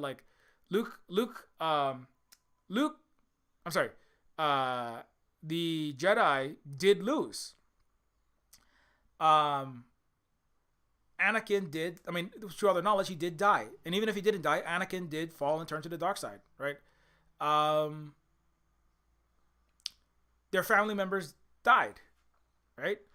And Uncle Owen's you got our family members killed and endangered, and you're not going to endanger little Luke. So it's it's not unreasonable. It's not unreasonable. Now, of course, if you know the entire Star Wars story, then Luke does have his destiny to fulfill and all this stuff. But so that's one of the main central dramas in Star Wars is Obi-Wan, and Obi-Wan internally is trying to stop his own. The funny thing is Obi-Wan is telling other Jedi, don't go fight now, don't fight now, right? He meets Star Wars in Obi-Wan, he meets the other Jedi, what's the other Jedi's name? I can't remember what his name is. Okay, he's in the town, right, when the Inquisitors come, and one of the Jedi is more publicly helping people in the town, right? Because as the Jedi have the code, they're trained to do good. They're trained to help people. That's their way. Their way, like the Mandalorian have their way, right? Never take your helmet off and be good with guns and stuff. And the Jedi way is like you have to help people and you have to do good, etc., etc. Don't be on the dark side. And so the Jedi are trying to help, but when they help, right, like in public, they are seen and instantly they're reported to the Empire because they're hunting them down, and there's rewards for people, and there's punishments if you don't tell on the Jedi, and there's very you could become rich if you find a Jedi and successfully result in them being captured, interrogated, and or killed by the Empire. So anyway, so they're getting themselves killed by they keep doing this. So Obi-Wan is like trying to tell all the Jedi stop doing that, and they're like, and then they say, Obi-Wan, you're a coward. You have to get out there. What are you? You used to be a great Jedi, but now what are you? Now you're just an old man, right? Now you're just an old man hiding out inside of your little hole, right? You're just a has-been Jedi, right? And so that part is like I said, that's that part is relatable in the sense of like, some people say like, if you don't show up and fight the Empire in this way, if you don't show up in this protest and fight it in this violent way, then you're not fighting it right, and you're a coward, or you're this. Sometimes I'll call people out on lots of things, but I do try to be a little bit nice sometimes when I'm like, you have to deal with the material conditions that you're in, but that when you're a people that is in under a supremely powerful or very powerful empire, as an internally colonized or externally colonized people, right? Like Native Hawaiians in the illegally occupied country of Hawaii, right? Like people of color resisting their racist empire inside the United States. You have limited options, as I said. And so when he has to like, because he, on the one hand, the other Jedi, I try to find that scene where when Obi-Wan is dealing, Obi-Wan show in the bar. What is the Jedi's name? Let's see if I can find the name of the character. Obi-Wan show characters. It's one of the first. Anyways, I'm not gonna be able to find it. But it's like, Obi-Wan has to like meet one of the fellow Jedis, and the Jedi in the desert, and Obi-Wan is telling the other Jedi, not the young Obi-Wan, is telling the other Jedi, do not like just go into hiding, bury your lightsaber in the middle of the desert, right? He's saying like, hide yourself from everyone. Do not show yourself. Do not save anyone. Don't do anything to draw attention to us. Don't ever use your force. And the Jedi is like, what are you saying, right? What are you saying? You're saying don't follow our way? Is that what you're saying? And Obi-Wan is like, he's like, the Jedi have fallen, the Empire is won. We if we fight now, we will all die. He's basically, he doesn't say all of that, but he's basically, that's what he's implying. But it's kind of like, it's not easy to say, because you have to tell people, especially younger ones who are like, who have just kind of, they might not really understand. Like, we have to just fight. We have to go fight. And it's like, if you do that, you're going to get yourself killed. Now, the thing is, the Jedi does go off, right? And publicly keep on being a Jedi in public, and he gets killed. He gets tortured, and then he gets killed. And so that part is like, that's a thing that, if you and it's also important. I mean, like I guess in that sense, the show is saying something. That part is relevant. There, and like the guy on the right that's played by Sung Kang from Fast 9, the actor who plays Sung Kang the actor, or is that the character? I can't remember. The character from Fast and Furious 3, the Korean actor plays the Jedi that has turned to the dark side and is now hunting them down. He's one of the Inquisitors, right? The person on the right. And so you have a choice. You can join, right? You can be like an American police officer of color, right? And like Kamala Harris is an inquisitor, right? Because Kamala Harris is a black woman, and also Asian and black woman, who has made millions of dollars and an entire career and become vice president of the United States, getting thousands and thousands of her own poor people of color in California arrested and thrown in prison, including she celebrated black and brown children getting taken from the parents, and lobbied personally to extend the sentences of nonviolent people who used marijuana in California of color. And when they said, have you ever smoked weed? She laughed and said, yeah, but I mean, I'm an inquisitor, so I can break the laws, right? I'm working for the U.S. empire, mass incarcerating my people so that California has enough wildfires being paid 25 cents an hour, mostly black, to put out all of our fires and protect George Lucas's Marin County house with his millions of dollars, right? So Kamala Harris, Barack Obama is an inquisitor, right? He's somebody who's people who have been crushed, black people, people of color generally, who now works for the empire, right? Hunting down and throwing away into Kamala Harris gets Black Lives Matter activists arrested and gets people striking for their basic living conditions in unions, beaten up and the legs broken, because that's what the police do. They beat up the working class people who are having union disputes between their bosses. And so the collaborator class, I think it is kind of good that there's an Asian and then there's a black inquisitor, because I don't know if that was intended, but that's like at least that's part of that history.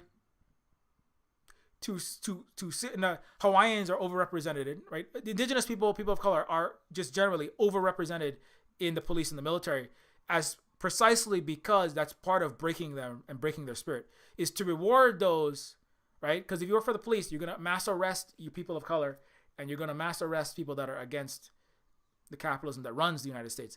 And if you're in the military, you're gonna be directly killing, and crushing and destroying the sovereignty of other people of color around the world to take their resources and make refugees that are going to flow into the United States, who then join the military and then, right, go out and do more crushing. And so having the police and the military flooded with more people of color as part of the colonial destruction process is actually, whether it was intended or not, that's actually how a lot of things work. But anyway,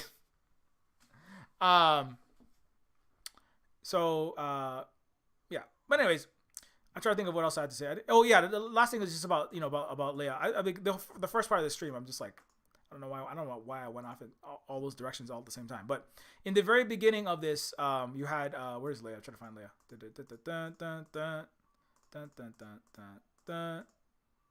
Okay, Leia from Obi-Wan. So Leia's character is the other thing I want to say was that her character is also like kind of representative of people. It's something I don't like. It's not necessarily her, but it's like the I mean, I don't know what I feel about it, but it's like it's more like you'll have to give it time, but it's like the way in which the Republic is represented, right? Because kind of like it's that's the weird thing about Star Wars. It's never really shown like how the actual the dynamic between the places that are quote unquote democratic, right, and the places that are quote, at least in the eyes of the Western world, right, versus the places that are quote unquote authoritarian, right? It's kind of like the leaders, right, the representatives. Leia's gonna go on to be a great future leader, but it's kind of like groomed from birth as you're going to be a senator. You're going to be. It's kind of weird though, right? But it's kind of like, if democracy is supposed to be representative of the masses of the people, but then you have like royalty with bloodlines that are being bred and groomed to take over ruling power positions. It's kind of I don't know. It's something very Disney, which is to say, it's very American. It's very American, like wannabe feudal, because she's Princess Leia, right?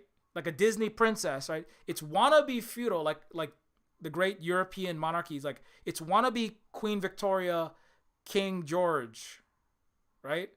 But then it also like, oh, but democracy, good. But you're also gonna get voted in. Like you're gonna get voted in, but like your seat is guaranteed because of your bloodline and your power and your great family. I mean, you know, you see how like it's kind of just like, what is even happening here? But right, it's like you're the feudal ruler, but also we're gonna be democratically voted in and represent the people. How are you gonna democratically represent the people if you're being hand picked and groomed and you know?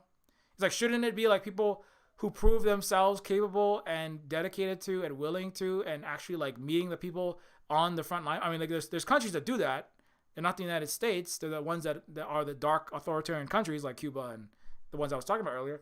But like, how do you know, but that is, it's actually in a certain sense that's kind of illustrative of unintentionally illustrative of what Western capitalist countries are, right? Which is secretly they're maintaining a shadow throne built of stacked $100 bills to the height of football stadiums, like the one that Jeff Bezos sits on, $100 billion. Feudalism is still maintained. Like Britain has a monarchy. Over 50% of Britain, right, despite whatever democratic, so-called free, right, governed by and for the masses, right, that Britain would like to pretend, the majority of Britain would like to return to the monarchy. They are monarchists, and they would like the British Empire to resume. Actually, over 50%. I think it was 54% plus. And the monarchy, the Queen of England, is worth several $100 million, and one single one of her crown jewels is worth $400 million that was stolen from South Africa, right? So the United States, right? The reason why lawns are the way that they are in the U.S. is because lawns were signs of aristocracy and royalty and lordship in Europe, and every American is always secretly trying to aspire to become a lord and a feudal. They don't really want equality, and they never did. And the United States was set up for white, cis, hetero, landed aristocrat men. Anglo-Teutonic were the only people considered really white. Southern, Catholic, Irish, a lot of these were not considered full human beings. Certainly not capable of owning property and building that. So the U.S. has always been a shadow feudal and capitalist and colonialist project, which none of these have ever really gone away. They just, just quietly pushed to the background. And so in that sense, like the stuff that happens with Leia is just illustrative of that. If Leia, like, that's why I made my games are about, like, in Digistar is about, nobody is chosen, right? Nobody is chosen, handpicked for future election. If you would like to have the opportunity to govern, right, in actual indigenous societies, that are operating in an actual egalitarian sense, you have to show that you are and it's particularly in socialist countries, you have to, in the world's largest socialist country, you have to prove over years and years that you are going to go to the front line in the poorest regions of your country and actually with the threat of your own life, because a lot of people die going to these very treacherous regions of the world's largest country. And you have to alleviate poverty. You have to reduce ethnic and intercultural strife. You have to increase environmental sustainability. You have to do all these things at great risk to your health and your life. You have to live in poverty for years of your life before you can even attempt to become even a small representative of a small town, to even be a politician for like 1,000 people little village. And then you can climb over decades, right, to maybe join the higher ranks of this world's largest, most successful socialist country. And that's the way that you build a real country with a real democracy, right? But the way the West has it is you have these, plutocracy coloring book games called elections, where people fill in a bubble of two, capitalist imperialist military-industrial complex sponsored, Coke and Pepsi choices called U.S. Democrat Republican voting, booths, and you call that democracy, right?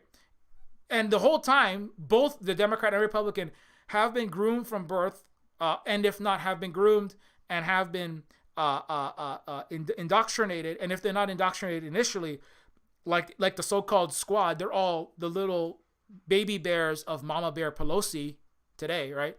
And then you call it democracy. There's never been democracy in the U.S. or the European Union or anywhere by that actual measure. The people's needs, and certainly not all the people, have ever been met, and their interest has never been addressed. It's whoever the richest and most powerful feel would be the best leader at that time. So, in that sense, like the way that this is, the way it starts to spin up with Leia's character is kind of like accidentally telling on itself. Like, you don't have a democracy. You have shadow feudalism. You have shadow feudalism, mask off capitalism, mask off imperialism, and mask off racism in the West, United States, Canada, etc. Right? And you accidentally told on yourself with this movie. So I mean, maybe you want to maybe don't make movies like that if you want to keep it hidden. But anyways, that's just my comment, because like that not every country is like that. Like, the ones that are called authoritarian are the ones where to become a leader, to be put in a position where you can make choices that affect the lives of thousands and millions of people in the government. You have to have proven yourself over great periods of time to actually empirically be shown to benefit the masses. Right? Now that process doesn't always work perfectly, and you could have corruption even there. But the ability to corrupt that is far, far, far less than Western democracies, number one. Number two, it's like there is nothing, and there hasn't been nothing but corruption and complete fake democracy for the entire existence of so-called Western democracy, including Rome and in Greece, by the way, which were oligarchies with shadow oligarchs behind so-called votes. And most of Greece and Rome did not vote anyway. You have to be a property-owning, quote-unquote citizen, and also not a slave, which many of the people in those countries were. So, and also in the United States, you couldn't vote if you were a slave.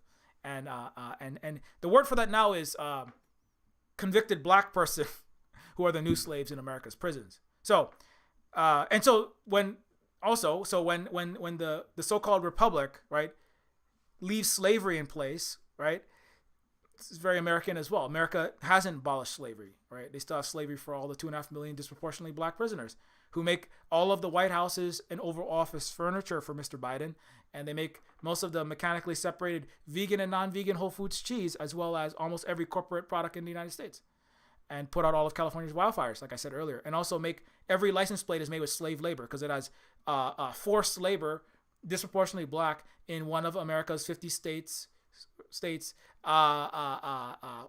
prisons. That's where every New York license plate is made with slave labor, forced prison labor, and then they accuse China of forced labor. But so that part, when the Republic, because it comes up again, it goes, I think is it Leia's Mr. Organa, Leia's guardian, shows up, and he's like, or her dad, although it's not her real dad, is Anakin, obviously, right? He's like, we have to stop the slavery happening in our territories.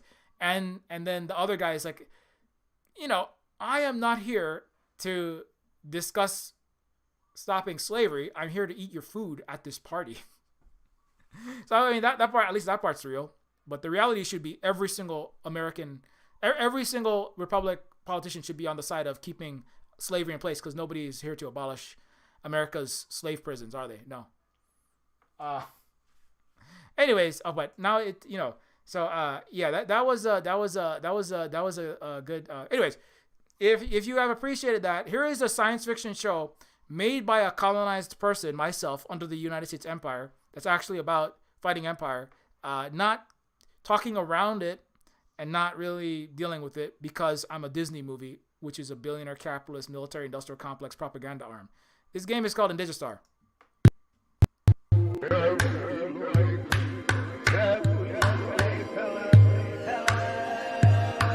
For eons, the indigenous Venuaura people lived in peace on their planet, in harmony with nature and each other. Hunter-gatherers sprouted into villages. Villages begot cities, yet millennia passed without war. Over time, the Venuaura built great civilizations while maintaining the Garden of Eden, the mother homeworld which birthed them.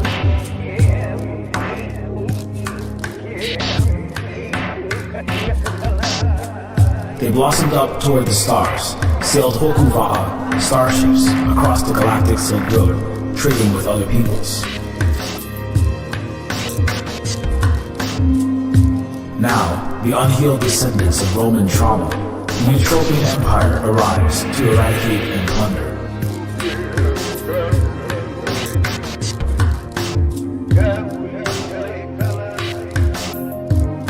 The mother Aina desecrated, the relatives broken, the water of life poisoned. Kailati, a peace officer of the cosmic tree, must heal land and people, prevent colonial erasure of native language and culture, and confront the invaders before it is too late.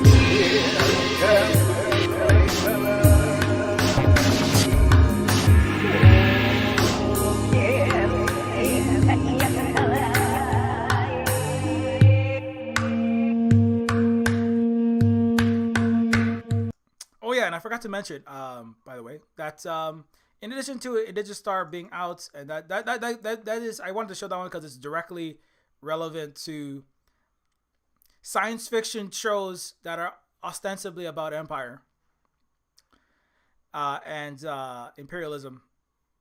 But another game that is on sale right now. So again, if I said earlier, if you have been waiting to pick it up, if you were thinking about it, but you just like, I'm waiting till it's on sale. Don't forget everything that we do here at the Silver Spook Cooperative /Hui, where we actually fight empire. We're not here to make movies about that appease upper middle class liberals in the imperial metropole about how fun it would be to fight empire. The people who actually are trying to stop the continued destruction of all of our islands, including Mauna Kea and including Oahu, which is running out of water still. Water is not getting better. It's getting worse really fast, in fact. The island is still on fire. It was. The U.S. military is dropping white phosphorus on Mauna Kea, by the way.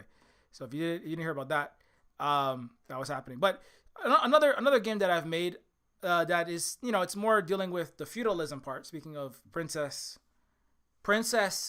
so-called democratically elected Leia.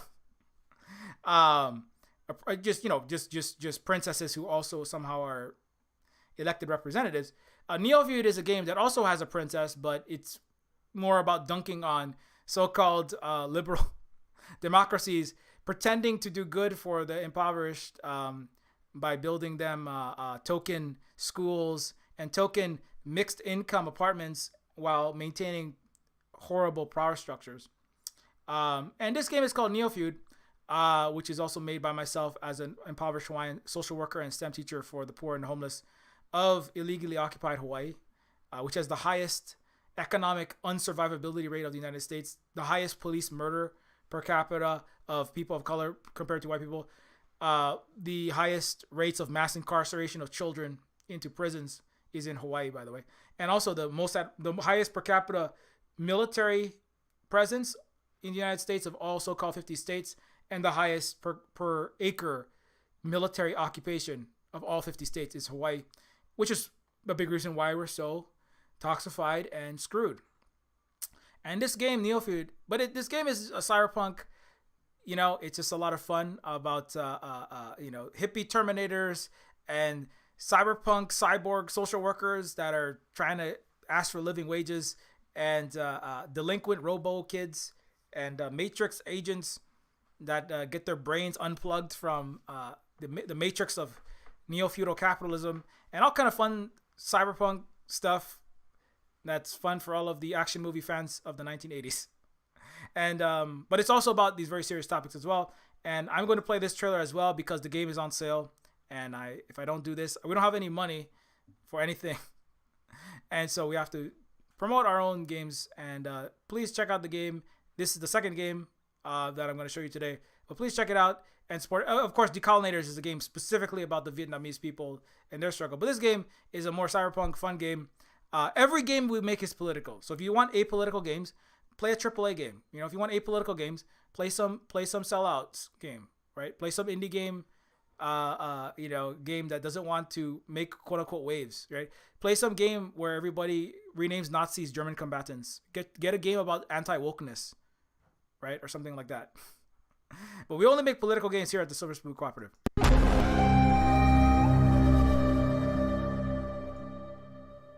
The Illuminati created us. They wanted to build a god with their own hands, and instead they created us. Just because I'm made of silicone and aluminium, I must be doing something wrong. That's machine stereotyping, that is. That's reality, that is. Machines are second-class citizens. Humans are sentient persons by default, ma'am. They have personhood by heredity. There are thousands upon thousands of overqualified slum dwellers. You are my peon. Don't you get it? This wasn't a job. It was always just an excommunication sentence. We're pawns in a feud bigger than we can imagine. Turn the cogs of the machine before Leviathan grinds you up and swallows you and yours. We don't get to choose our hand, comrade. Prince, peon, rich, poor, human, robot. I invented the crux of the royal power, the secret to consciousness, our existence itself, the meaning of life. I'm the $6 billion baller. Have some trouble, youth. You are my greatest creation of all. God's had to build my own family. I hate your son. I hate your son. I'm happy to smash all of the crowns and throw the gold shards down to the people. I will be the iconoclast queen. But who makes you queen anyway? You? You in whose army, princess? You in whose army?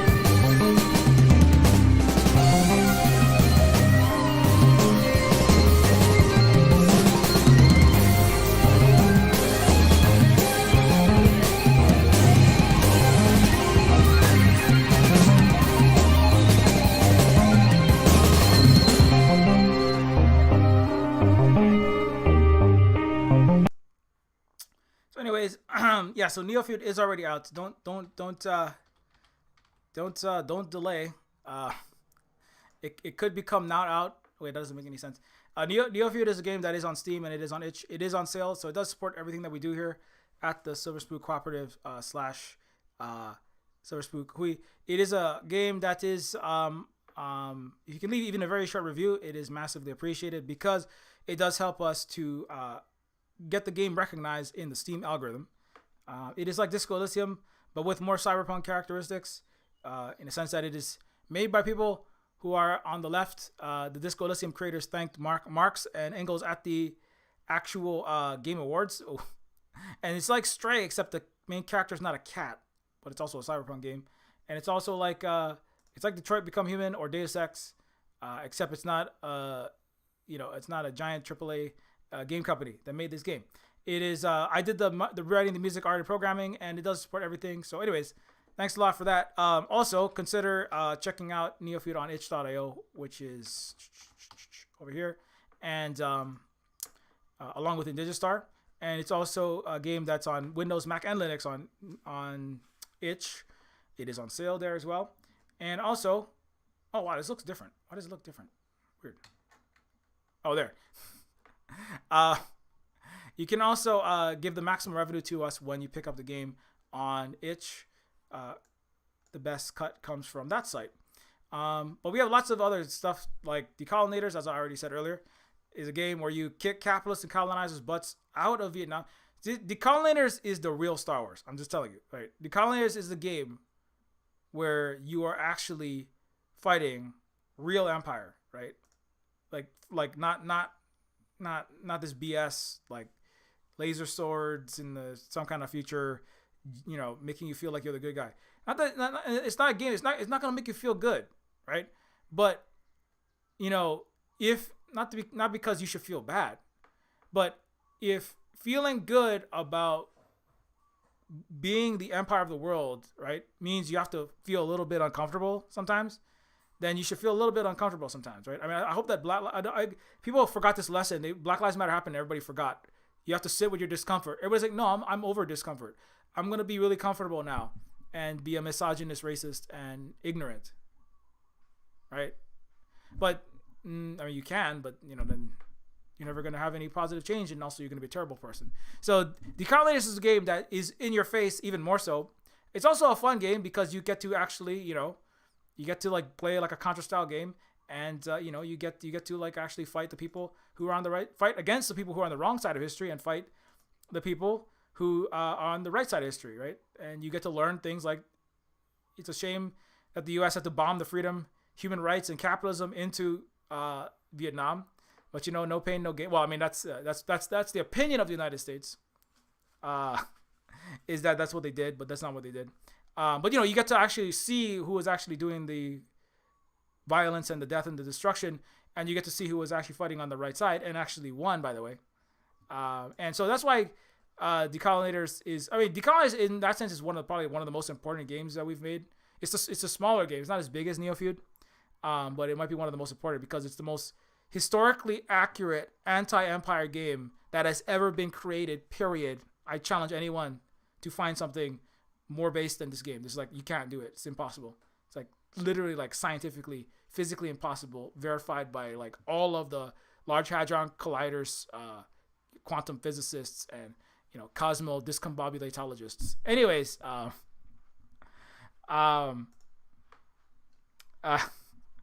but yeah, you can also find Holly's book, which is my partner. Holly's my partner here at the Silver Spook Cooperative, and it is a book. Woman is a book about. It is by a woman raised in right-wing evangelical Protestant North American Christianity. It is not a historical retelling, but it is a work of fiction about the story of the Bible through the eyes of Mary. And you can find this book on Itch, and you can get it for free, or you can support us with any amount of donation when you pick it up. And let's see. You can also help us out at patreon.com/Neofeud. This stream, I don't know why today. I just like sometimes I don't know what's in my head. It's like listening to too much decolonization podcast before I start. It's like it can be like you're starting out of 10 already. I gotta try to start at like 1 and then like ramp up. Sometimes you listen to you're missing a murdered indigenous relatives in Turtle Island being disappeared, and it's just like you gotta start higher than that. Anyways, Silver Spook Cooperative can also be, and we can also be supported at patreon.com/Neofeud. And when you become a patron, you get access to the Discord. You get access to behind the scenes work on Neofeud 2 and other things that we're working on. Our current goal is we're aiming for $750 per month, but if we can get to the later one is like $1,500, but the first one would just allow us to continue to work but not have to stress out as quite so much about the bills and keeping the lights on, and because we have 2 keikis and many people to take care of here, and it does help us to free up time to keep working on the games as well as making the streams and not having to cut things down and cut a lot of corners that we have to because things cost money. And also, all the patrons again get access to lots of behind the scenes stuff and the ongoing knowledge that you're supporting.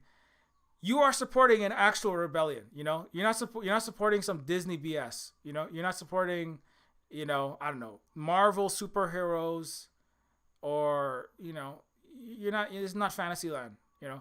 We're like trying to have no landlords, heal the land that is full of monocrop lawns, stop as best as we can manage with collaborative education and like signal boosting as much as possible, actual empire destruction of Hawaii.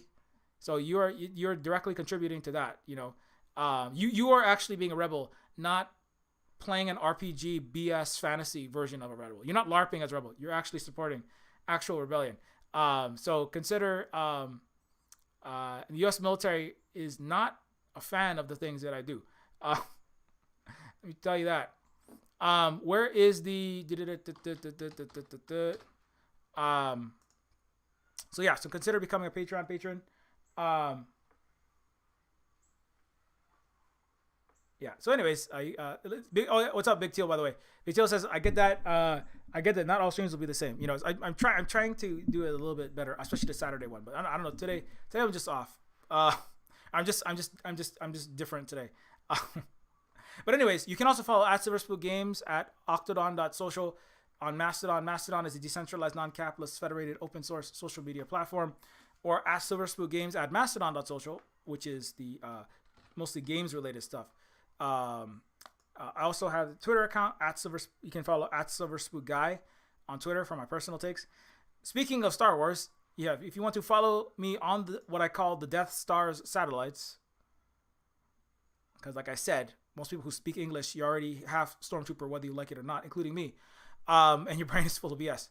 At Silverspook Guy is my personal account where I tweet the streams going live and my personal takes on stuff. And also you can follow at Silverspook Games, minus the E and Silver for the games related stuff. And at Silverspook Games is minus E and Silver, and things like when the game, like for example, Neofeud's on sale right now. When I release new games like Indigenous Star, when there's updates on other games like Neofeud 2. Speaking of Empire, this is a tweet I did earlier yesterday. The dazzling light. This is a screenshot from Neofeud 2 that's currently being worked on. The dazzling lights of Neoliberon are the anglerfish lure. The city inhales people and exhales imperial fire across the galaxy. Refugees from war-torn planets crawl in, rinse and repeat. And so, anyways, so this is what an actual empire looks like. It looks like Los Angeles. You know what an empire looks like? It looks like New York City. You know, it looks like LA, right? It looks like London. That's what an empire looks like, right? People coming in thinking they're gonna get rich and famous, and then starving and being homeless, and then joining the U.S. military, and then going and continuing empire in order to survive. That's what real empire looks like, and that's what Neofeud 2 is even more about. So consider that, and follow. If you want to find out more about that, follow at Silverspook Games. At Terminus C. Terminus Cyberstar is a low-poly cyberpunk immersive sim in the late 90s PC game style of Deus Ex and System Shock. It is another game I'm currently working on with another person of color who is ex-military, multiple actually, who are like not super happy about what they had to do in the military. And that's to put it very lightly. So do check out this game, which is called Terminus Cyberstar, where you it's actually set in the same world as Neofeud 2. And it is a game that is nearly completed with the exception of testing and optimization. And it is a cyberpunk game that I have written and directed with other artists and 3D modelers and designers, level designers, programmers, etc. working on the rest of the game, but I'm just the person that writes the story. So if you like the streams, this is a game that is full of stuff like the way that I stream, but it's like in a 3D immersive world. So yeah, so looking forward to this coming out. Yeah, so do check it out at Terminus C, and of course you can follow Holly at the Tech Fairy, who is mod and voice actor and partner here at the Silverspook Cooperative with myself. Holly's also the mod, producer, and writer for Xanattack. I'm going to be working on another game which is called Pigeon with a Gun, which is also a game that's about you're going to be shooting at nasty people like the police, landlords, rich people, business people, dickheads, and this ancient eldritch horror that is a Valentine's card called Danny Cutie or something. Anyways, if you want to know what that is, ask Holly. But I'm working on another. I'm working on like 5 things at once always. But at Xanattack is Holly produces this show for the Lullaby Lounge. Also K-Nix also plays the Wicked Witch of the Imperial West in Decolonators, Miss Thatcher. So yeah, anyways, follow that. Follow Holly's. Holly also is a primary caregiver, a parent, and the organizer and administrator here at the Silverspook Cooperative, and also is writing books, as I said earlier. Yeah, it's gonna be fun. I'm actually gonna work on that game in a little bit, but it's you're shooting like bird poop. I don't think you're gonna be. It's not. I don't want to make it too. I don't want to get in too much trouble. I'm already in trouble, but I don't want to get too much. But it's a game that's gonna be coming out sometime. Not a huge game. It's like this. I'm gonna take the Decolonators engine, but like make it like pigeons and make it in a city. Imagine a pigeon. It's kind of it's gonna be cartoonish with a pigeon holding a gun. But anyways, I don't know how a pigeon hold gun. With his flapping his feathers like that. Anyways, it shoots bird poop or something. Now, that is the end of the stream. Oh, I'm sorry. Thank you so much to all these patrons again. As always, it is massively appreciated. We really do appreciate all the support, because without your continued support, this is not possible. And we are definitely trying our best to keep on going and keep on making the games. I really want to get Neofeud done this year. Neofeud 2 done, I'm sorry. But just in case Indigent Star's out. Yeah. But I know some people have asked, hey, is Neofeud 2 coming? I'm like, it is absolutely. I'm trying my absolute best. What I'm going to do is I'm just going to like not polish everything as much as I would like to, but it's like, it just takes forever to make it at the level that I'm making it. So I'm going to like try to get everything done. And then just in case, I don't know. Like the internet will be permanently unplugged and all computers will malfunction in a terminal EMP strike in 2023. I'm just gonna like okay, well the game's done, But anyways, long story short, thank you so much to all these people, and thanks a lot to Holly for modding. Thanks, Big Teal, for being in there, and we'll be back in the evening on Twitch at 9. Remember, Wednesday, Saturday, Sunday at 9 p.m. Pacific on Twitch. Have a good one, everybody.